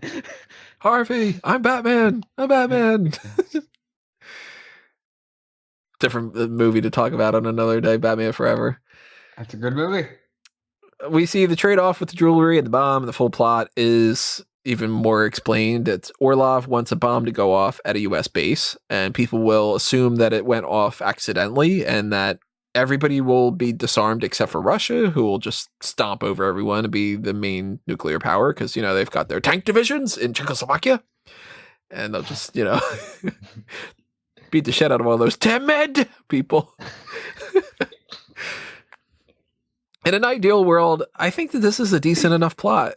And it could work well in a movie that doesn't involve a stupid circus and the sillier elements. Because a guy that's like a Hitler type dude who wants to set up people for a nuclear disarmament and then take over, yeah, that's cool. I mean, it's not cool, but you know what I mean? Like Cold War shit. Yeah. Even though, I guess that was with us, and Bond isn't one of us. He's English. So I don't know. Yeah, it's cool with Felix, though. That's Even though true. Felix hasn't popped up in 5 movies. Oh, he's dealing with the Cold War. Yeah, that's what he's up to. We had to make room for Sheriff J.W. Pepper. Thank God he doesn't come back, right? Mm-hmm. Thank God. And there's a car chase with the tires being taken out. Bond's able to use that car on the train tracks because of it. Nothing really stands out to me, but it's interesting. Does that actually work? I highly doubt it. No, I've seen there was episodes of Top Gear in the past where they made their trains out of cars. But they made a configured car where they pulled a train track alongside of it. But I think you need to be specially modified to actually work. I would assume so, Put yeah. a car on there. But then again, in a Russian consulate car, it's not even that fast. When they're when you have those little train track things for mines, you have those little carts. They've just got little wheels on them, so maybe it would work. Actually, I don't know. I think it would work in theory. I just don't think he'd be able to move that fast. Yeah, probably not. Let's put it this way: he would not be able to keep up with an actual train, even a train in the 1980s. Yeah, it's not even this is one of the Q branch type of cars. This is just some woman's car that he steals. So. It's not a company car. That was a Russian consulate car that he stole. Oh wait, no, that's later on. Yeah, that's right. Yeah, he stole Orlov's car. There's also a dumb part where Bond dresses up as a gorilla. Yeah, because he's hiding in the back of the thing. One of the taglines about that, Tony? I was gonna say one of the taglines for this should have been "Bond goes apeshit." 13 times. Orlov gets shot up and dies, telling that tomorrow he's going to be considered a hero to the Soviet Union. I was just pretty bewildered that he just died that early in the thing. He seems like he was the main villain. Yeah, and he gets killed with some random guards just shoot him up when he's trying to get on the train, as opposed to Bond gets to kill him. Again, it was beautifully overacted. Yeah, just, dead, also dead, still dead, now fully dead, kind of a thing. It's no Talia in Dark Knight Rises bad, but you shouldn't die 3 times in the same scene. At least he didn't go yes, but tomorrow I'll be a hero in the Soviet Union. Just kind of perks up at the last second. And there's some decent stuff on the train. Bond hopping along the top of it, running along the side of it. It's not stupendous, but it's solid. It's some of the worst green screen we've seen so far. Just every time it closes up on Roger Moore, you just know it's going to be bad. Yeah. But the rest of it is the actual stunt work is fantastic. I really don't have any issue with any of the stunt work and scenes we see from them. These guys are doing excellent, really cool stuff. It's just then has to cut to a 55-year-old man just clinging onto the side of a train that's clearly not moving anywhere, and he's just getting a fan blown in his face to make it look somewhat realistic. Hence the long hair, right? Just to show you that. But I like the bits with Gobinda and the sword when he cuts the brake line or whatever it is, and Bond puts the fumes in his face, the steam, whatever. I don't know what it is. I don't know anything about trains. Just love to have to add the element to it that Octopussy's getting a massage. Need to have a woman naked in a towel. Looks great. Not gonna. She can just be sitting at a desk doing work or anything like that. Nope, she has to be getting a massage at this point. Yeah, but I mean, who's gonna sit at their desk naked and do work? Well, you got me there. And that's really what the goal we're going with here. And she looks great. So you work from home, Tony. Nobody really know what you do. Oh, I could use a massage. But Mishka or Grishka is killed. I don't know which one. And then eventually we get to the point where the other one's killed. And he's like, this is from my brother. And then Bond kills him. That's for 009. I like that line. Yeah. Especially because 009 was kind of cool. When he was a clown. He's clowning around. Do you think that these other 00s have at least like the slightest bit of the same sense of humor that Bond does? Like they just hang around a little bit and they pick up some of the jokes and there's inside jokes. That's why Red wanted to Red. That's why M wanted to murder Bond. They're all just so bland and uninteresting. And they're like, oh, hello, sir. Yes, I will do my job. And Bond comes in like a fucking dickweed. And he's just sort of like, oh, I know everything about everything. Also, I'm going to make this quip. And I'm going to steal this egg. And I'm going to no wonder. Well, I guess they share some sort of thought process because Bond decides later on in the movie that the best thing to do in this situation is dress up like a clown as well. Yeah. So Bond steals a car, and I have no notes about anything all the way up until the point where of the military base thing. But okay. Well, we need to talk about this. So he's fallen off the train, and he feels like he's trying to get a hitchhike somewhere, and these kids stop in this car. This little convertible car, and Bond's going up there to try and get it, and they drive away like a bunch of dicks. The reason why is John Glen, the director, said that used to happen to him all the time when he would try to hitchhike. So he put it in there. It's just being like, oh, that happens to me, so it's going to happen to Bond. And then he eventually gets a hitchhike from this German couple in a Volkswagen Beetle. It's weird too, because they're just like, you want beer? kind of a thing. And yeah, here's a sausage. Yeah, that's just like, again, throw every single stereotype. We've already covered India. Let's do Germany next. Let's throw every stereotype we can out here. And yeah, then he steals the woman's car because she won't get out of the phone booth, which I think is fair. Yeah, I mean, I just love this now situation where Bond is both trying to rush to deal with bad guys and is now also being challenged by the good guy police. Yeah, and he says that there's no time. He has no time to even tell them that there's a bomb I'm trying to defuse. But apparently he has enough time to put on clown makeup. But would they believe him? Because I don't believe him when he gets there. No, but at least if he was like, when he goes like, damn it, man, like there's no time or something. It's like, I'd be at least tempted to be like, I'm British Secret Service and there's a bomb in there. And then try to go. Because then he could be like, hey, there's a guy who's doing this thing and he says that he's Secret Service and that there's a bomb. Instead of like, some fucking nut job just burst into the base. I like that nut job. So Bond is dressed up as a clown. Mm-hmm. And he is trying to get to this bomb. He defuses it at the last second. There's the whole bit where he's just like, there's a bomb in here. And everybody's like, oh, what are you talking about? Until Octopussy shoots it off. And they're like, fuck, can you do this kind of?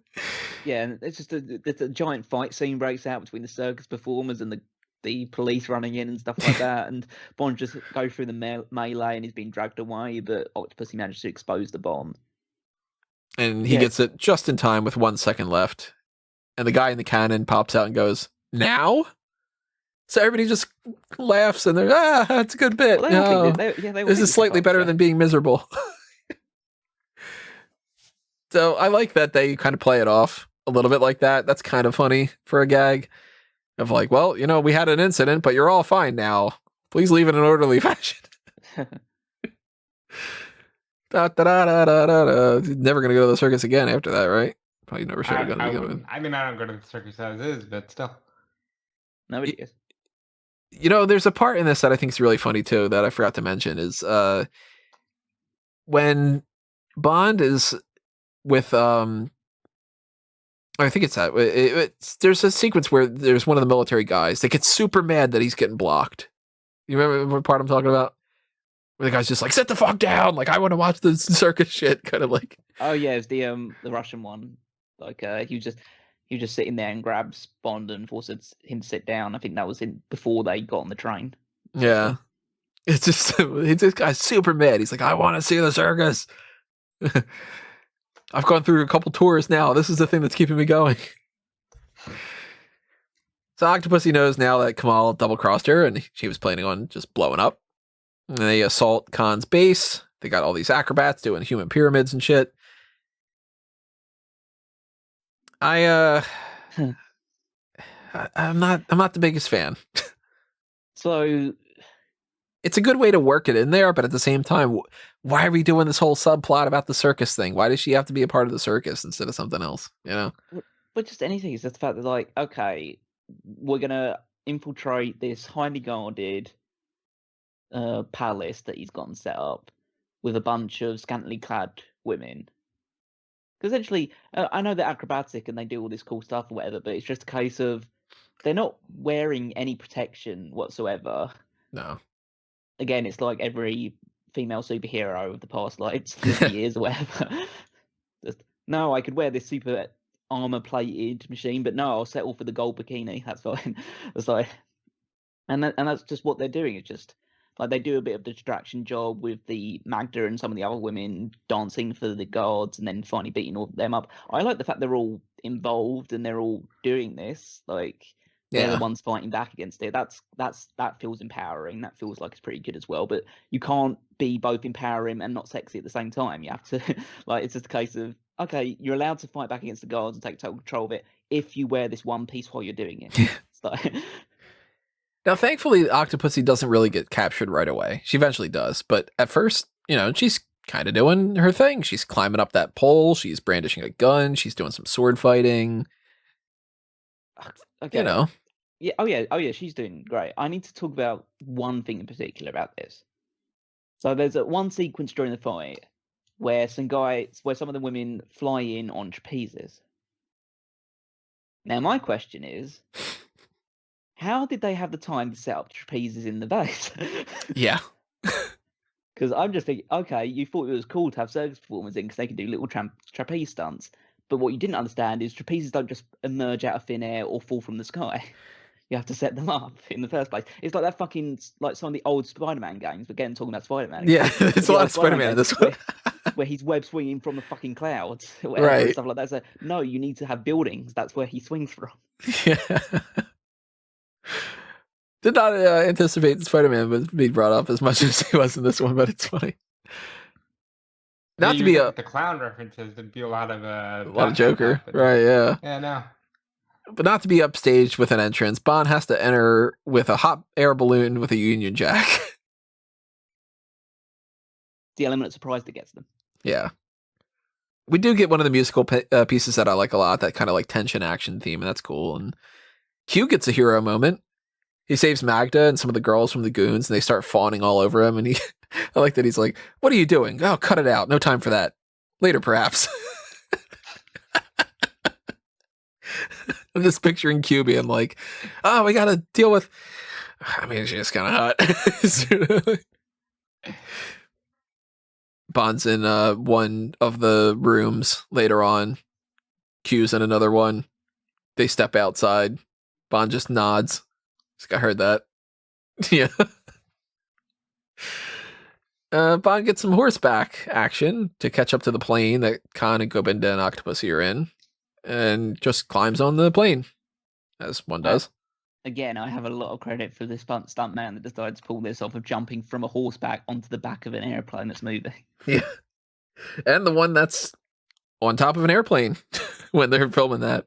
I mean, I'm sure he's strapped up at the time, whatever, so it's completely safe, but it's just a case of... Even still. Holy fucking shit.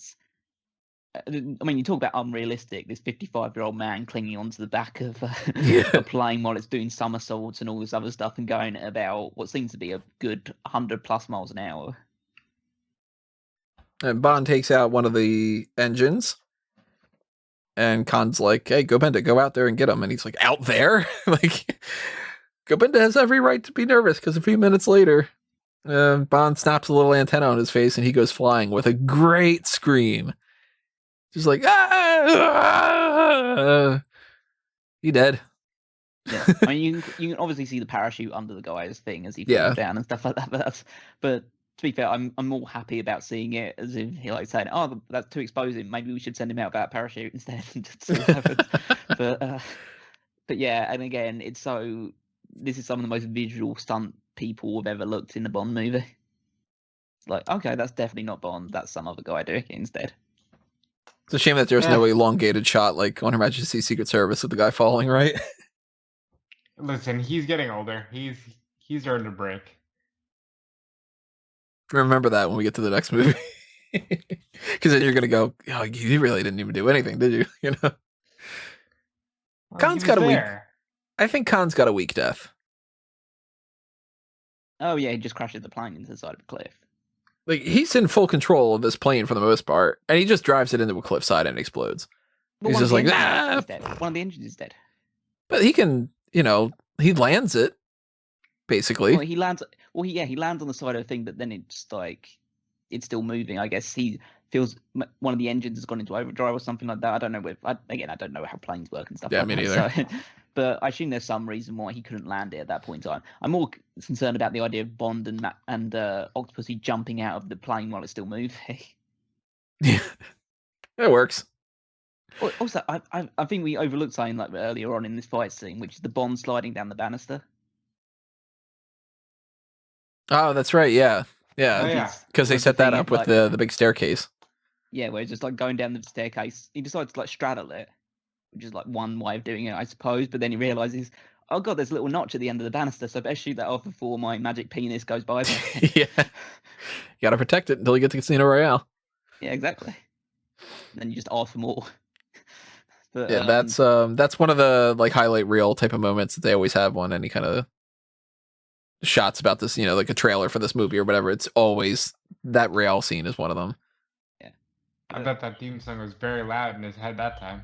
Yeah, that's the full blown the ba-da ba-da part of the thing, not the blah. And I like that after this explosion and all this other kind of stuff happens, we cut to Gogol, and he's like, we categorically deny that this incident ever happened.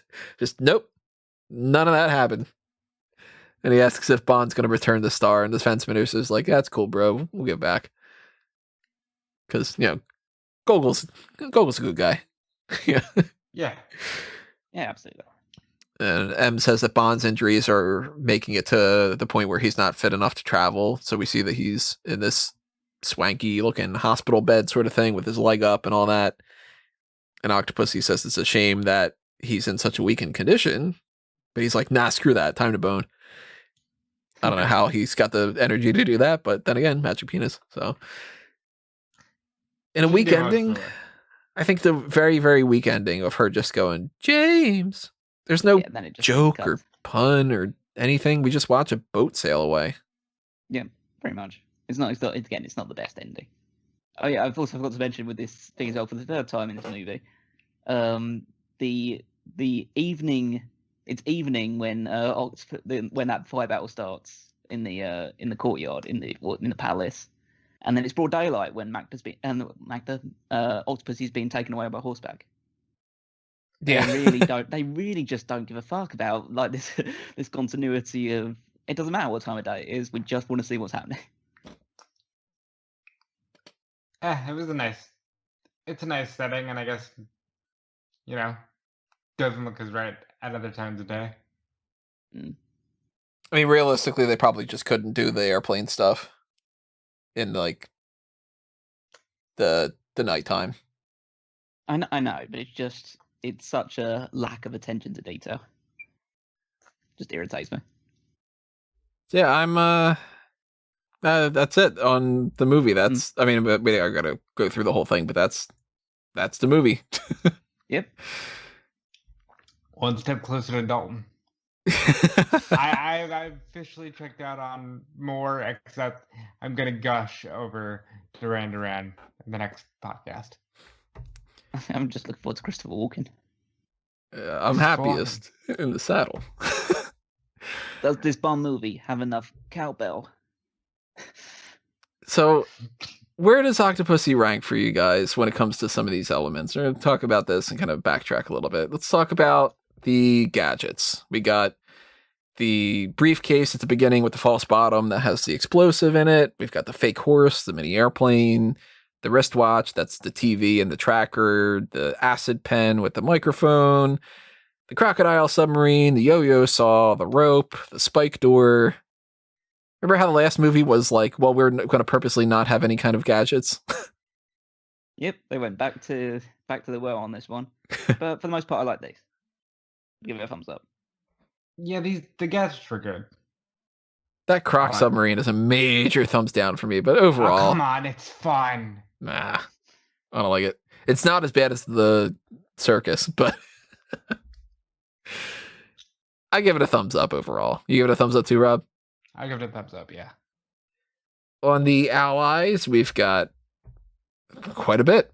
We've got Moneypenny, M, Q, Penelope Smallbone, Sir Frederick Grey, General Gogol, Jim Fanning, Vijay, 009, Bianca, Smithers.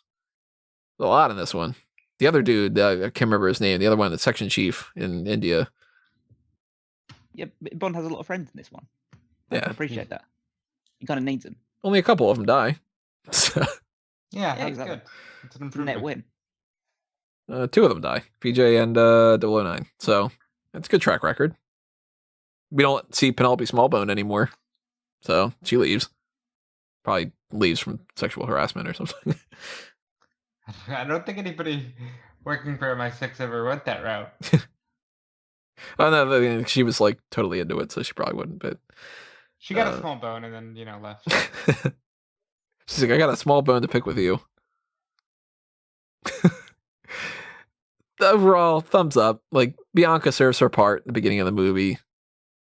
She's just there to be, the hot chick that Bond's working with. Frederick Gray's good. Yeah, I like M. He's not my favorite M, but I like M. Moneypenny's great. Q's fucking great. VJ's cool. Fanning's fun. Yeah, I'll give him a thumbs up. Yeah, I'd say they mostly all did their part well. Big thumbs up for actually being able to see another 00 too. I like 009. Not as again, I just don't feel like I saw him because he was in clown makeup. Yeah, they even show the opening up the folder, the For Your Eyes Only folder. When they show it, it's his dead body in the clown thing. So they can't even show like, hey, this is 009, deceased. That was what he normally would look like. I don't even know what the actor would look like. I never bothered looking him up. Wonder if they give him a name in the book or anything. On the girls, we got Bianca, mentioned before. We got Magda, and we got Octopussy, because screw Twin 1 and Twin 2. Thing 1 and Thing 2, whatever. Thumbs up on the girls' side of things. Yeah, I'd say they're never really a thumbs down. Yeah, Bianca's just kind of there, but she does a role and she does help Bond out. So she at least has initiative in that regard. And the other two, they get involved in the final fight scene. They're not the most fleshed out characters, which I think puts it down a little bit, but they're certainly not negatives. And they're all attractive. If you're going on the pure hot scale, I've got Magda currently at 13, just underneath Karine and above Pussy Galore. Penelope Smallbones on the end of things for both sides. Like, she's just not a good character, really. But I like Octopussy, I like Magda, and Bianca. She's just one of those kind of characters, so not the biggest, most important thing in the world. I'm not the biggest fan of the villains overall. I like General Orlov a lot because he's so over the top and ridiculous, and his character in theory works really well, despite the fact that he's so over the top. But I don't really love Kamal Khan. He's fine. He's just not one of my favorites. And Gobinda, he's okay. He's just the tough guy. He's not super duper memorable. Mishka and Grishka, kind of fun. I kind of like the Gobinda. I think I like the fact that he's not exactly like indestructible or anything like that, but he's just a good ruthless killer. So I do appreciate that side of him until obviously his demise, and I think his demise is pretty good. Khan, I like the fact that he's very up himself. He's not he's not one of those villains that's going to stand toe to toe with Bond at any point in time, and he does get taken to the cleaners to him a few times in terms of like stealing the egg and beating him at backgammon and stuff. But I like the air of superiority that he holds. I think Orlov, it's too much overacting for me. He's not like one of the absolute worst, but he is. It's just too much. I don't get on board with it. Maybe if he was like more exposed in the movie in terms of like being able to be in a real position of power, because the fact that he dies so early on as well was a negative for me. So, and the twins, again, I can't really say too much positive about them. I mean, they're fine. It's fun with the knife throwing act, but I don't think it's super great. So I'd say I'm more leaning to down on the overall villains. Yeah, I'm thumbs in the middle. Push comes to shove, I'd say thumbs down. I kind of buried the lead with how I feel overall about this film, so thumbs down.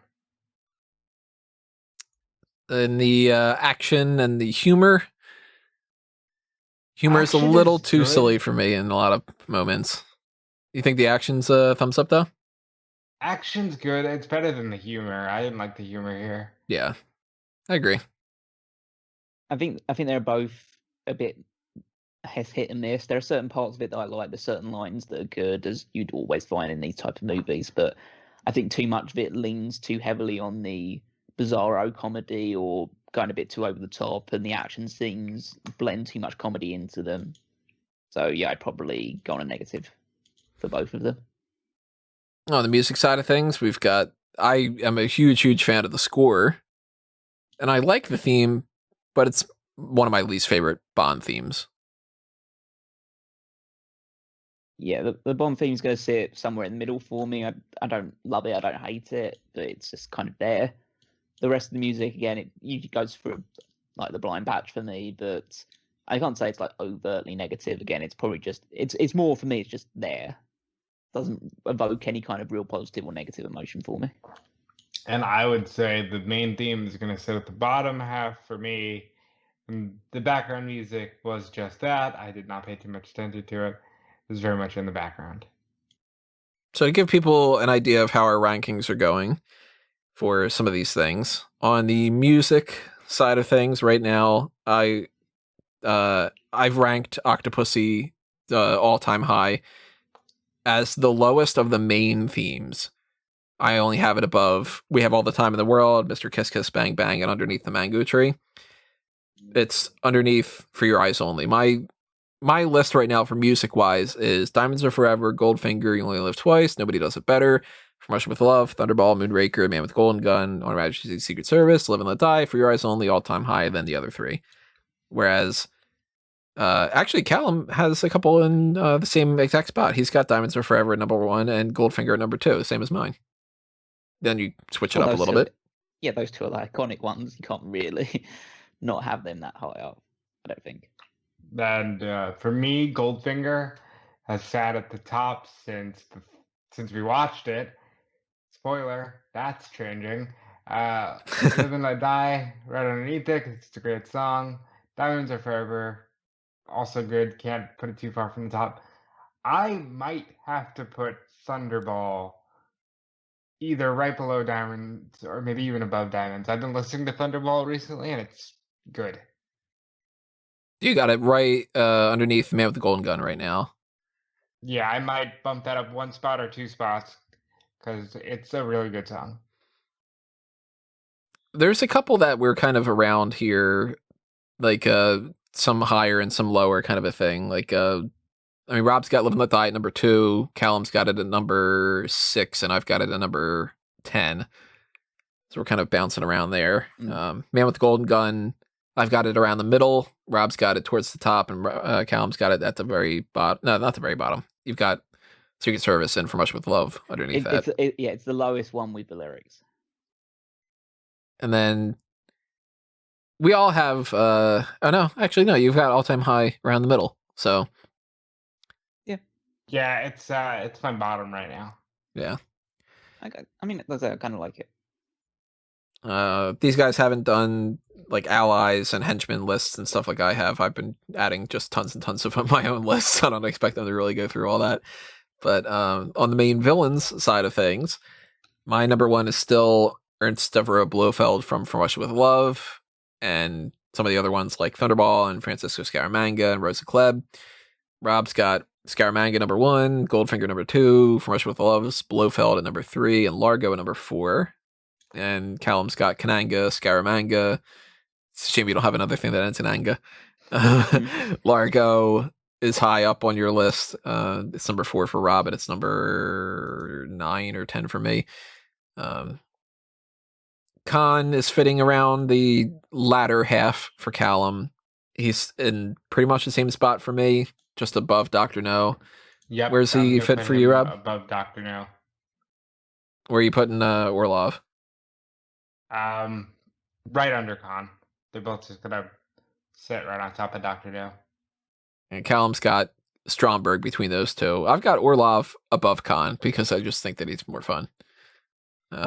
Just this idea of him just doing those lines. I love it too much. And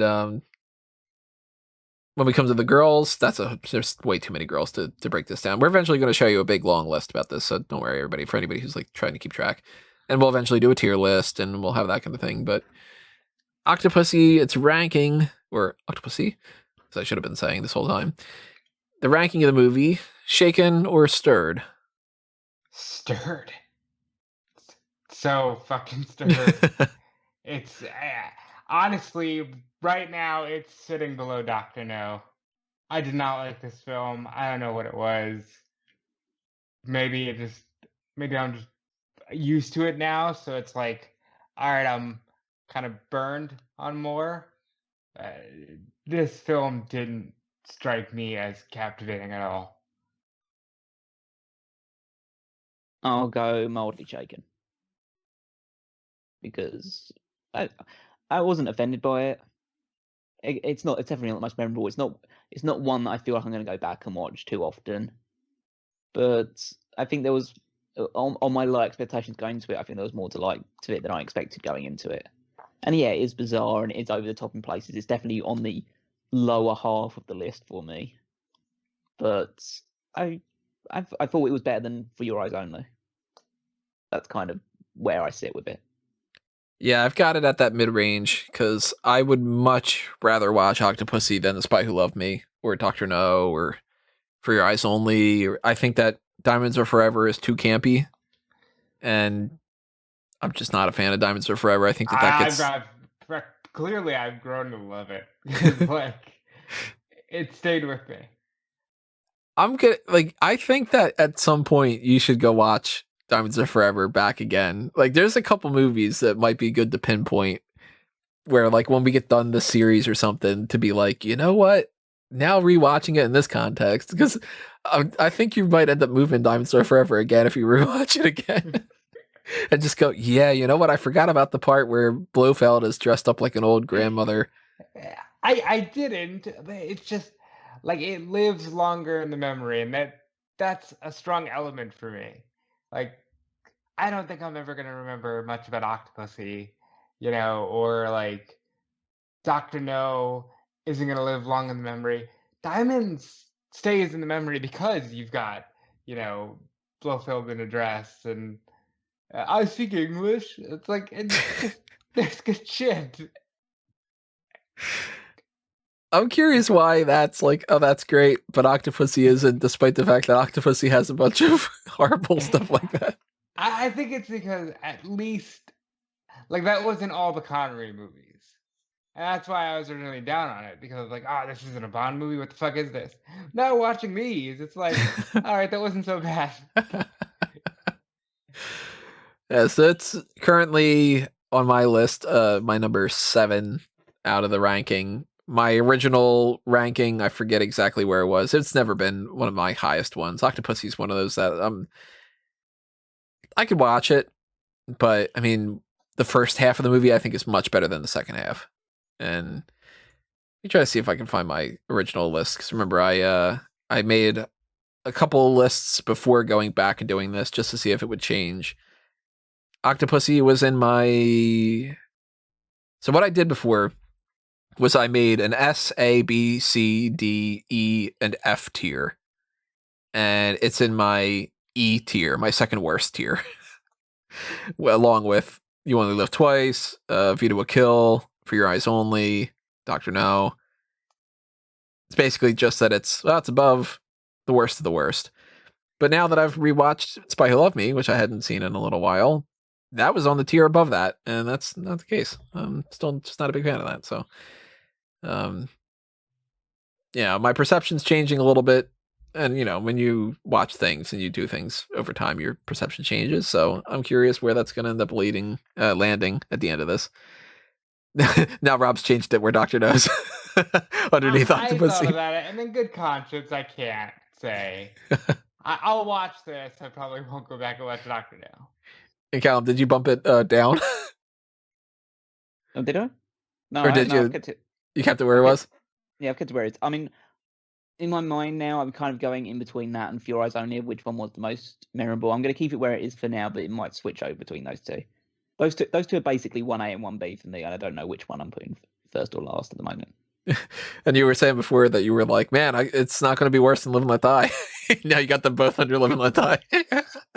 Well, Live and Let Die is like, it's crazy and it's batshit and stuff like that, but it just feels like that's the reason why I'm going to go back and watch it. And it's got Kananga, and I love Kananga. Yeah, So I'm a big fan of Live and Let Die.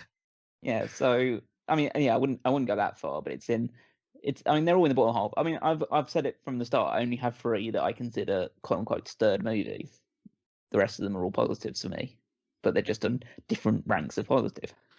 Yeah, I'm going tentative shaken on Octopussy. It's right in that range where I'm like, yeah, I can't recommend this to anybody. You can tell the truth.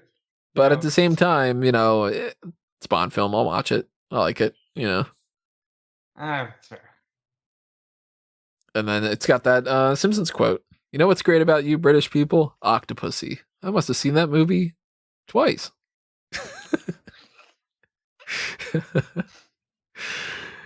And now it's Octopussy's going underneath For Your Eyes Only. I can see that happening right now under Callum's. Yeah, because I just realised all the I just realised I liked some of the underwater scenes from Few Eyes Only better, and then I just realised, oh yeah, that kiss scene made me uncomfortable, like both of them, and and yeah, and the circus fighting, it's a little bit, yeah, it won't go any lower than that, but it's staying there, I think. Just moving around all over the place. This movie's going to be one of those benchmark ones where it just becomes, well, is it better or is it worse than Octopussy, kind of? So it's better than Dr. No, because the villain had use of both of his hands. So that's Octopussy. Any other thoughts you guys have left about this? No, but honestly, it's about time we're getting to the last one with more. And I'm actually excited to see like a super 80s, 85 movie set. And, I know where the movie's set. I know that it's kind of peak 1980s. And that'll be fun for me. It actually doesn't seem super duper 80s to me. This actually, the next one that we get into, it kind of has a little bit more of a Connery film to feel to me. Oh, so I definitely like it more. Without being like serious. It's like if you took Connery and you added Christopher Walken and you made it a little goofy, Yeah, I can't say too much more on Octopussy. I think I'm tentatively looking forward to the next one. I kind of want to just see where it sits and see whether it is the lame duck one because at the end of the day, as I've said before, I'm not too upset with how this Roger Moore journey has gone. I'm quite enjoyed most of it. None of his movies I would consider stirred out of the ones that I've seen. Fair enough. So we do have one more left. And then, of course, I read one of them afterward. And we're going to continue on with that journey and, kind of follow this up. But before we do that, and before we say goodbye to you right now, we're going to toss out a couple plugs to make sure that you guys are aware of some of those things. As I mentioned before, join the Patreon and help us grow and help us keep the lights on and to do more stuff in the future. And make sure you're following us on Facebook and Twitter and subscribe to the YouTube channel. Do the same thing if you're into the pro wrestling side of things over on Smark Out Moment, and hit up that Patreon and follow everything that's happening all over there. Follow what these guys have going up on mostly the pro wrestling spectrum. Rob's got some stuff that's always in the pipeline. Yeah, it's always in the pipeline. I don't know what week this drops, but Well, we're recording regardless, it check out. March 27th, and I think that means that this is going to be up April 23rd. So we're rounding the corner to Money in the Bank. So check out Fightful Select for all your Money in the Bank scoops. Who's in the match? Did they tape it in Stamford? Who knows? But stay tuned to Fightful Select. Stay tuned to WrestleZone.com as well. And yeah, just keep following me on Twitter at DudeFelice. I can almost certainly say Twitch will be up and running. Just again, follow on Twitter for all that good stuff. Yeah, for me, I don't really know what's going to be happening too much in the future in terms of like major things that I can plug. I can still say that I'll probably be doing the power rankings over on smartcatmoment.com. So check out that as well as all the other articles that are going live on the website every day, every week, whatever. And you can follow me on Twitter at Wigmeister14, and there you'll be able to find if I'm doing something else that's super special and interesting. And I got all the other things happening underneath the mango tree, and you can follow that all at Tony Mango and just keep popping up on Fanboys and on Smart Out Moment. On Fanboys, we should be having some different movie reviews that have come out, and hopefully some more coming out in the future too. Again, we're recording this March 27th, so we have no idea when release dates are coming out and if things will already have passed or not, but hopefully by now we'll have already done Godzilla vs. Kong and probably the Mortal Kombat thing and some other things. I know that Invincible. Black Widow's not happening in May anymore, so that gets pushed back. But April, I don't know. Question marks. Probably a talk about Falcon. I don't know if that's finished by I the think time we that's get here. probably done, yeah. You know, we're getting there, guys. Yeah. So So there's a lot of there's good shit on Fanboys. there's other stuff, and if you want more stuff, remember Patreon. That's how you make sure that we get more stuff. Also, hit that like button, hit that share button, pass this around. Leave a comment below. Thank you to Nikolai, for instance, who has been following this podcast and has been chiming in with his thoughts. Make sure you do this as well. Tell us your thoughts on these movies. Is it shaken? Is it stirred? What's the positives, the negatives, and all that other kind of stuff? So we will continue on with the next one, episode 0014, coming up next, because this series and the James Bond podcast breakdown and a review to a kill will return with A View to a Kill.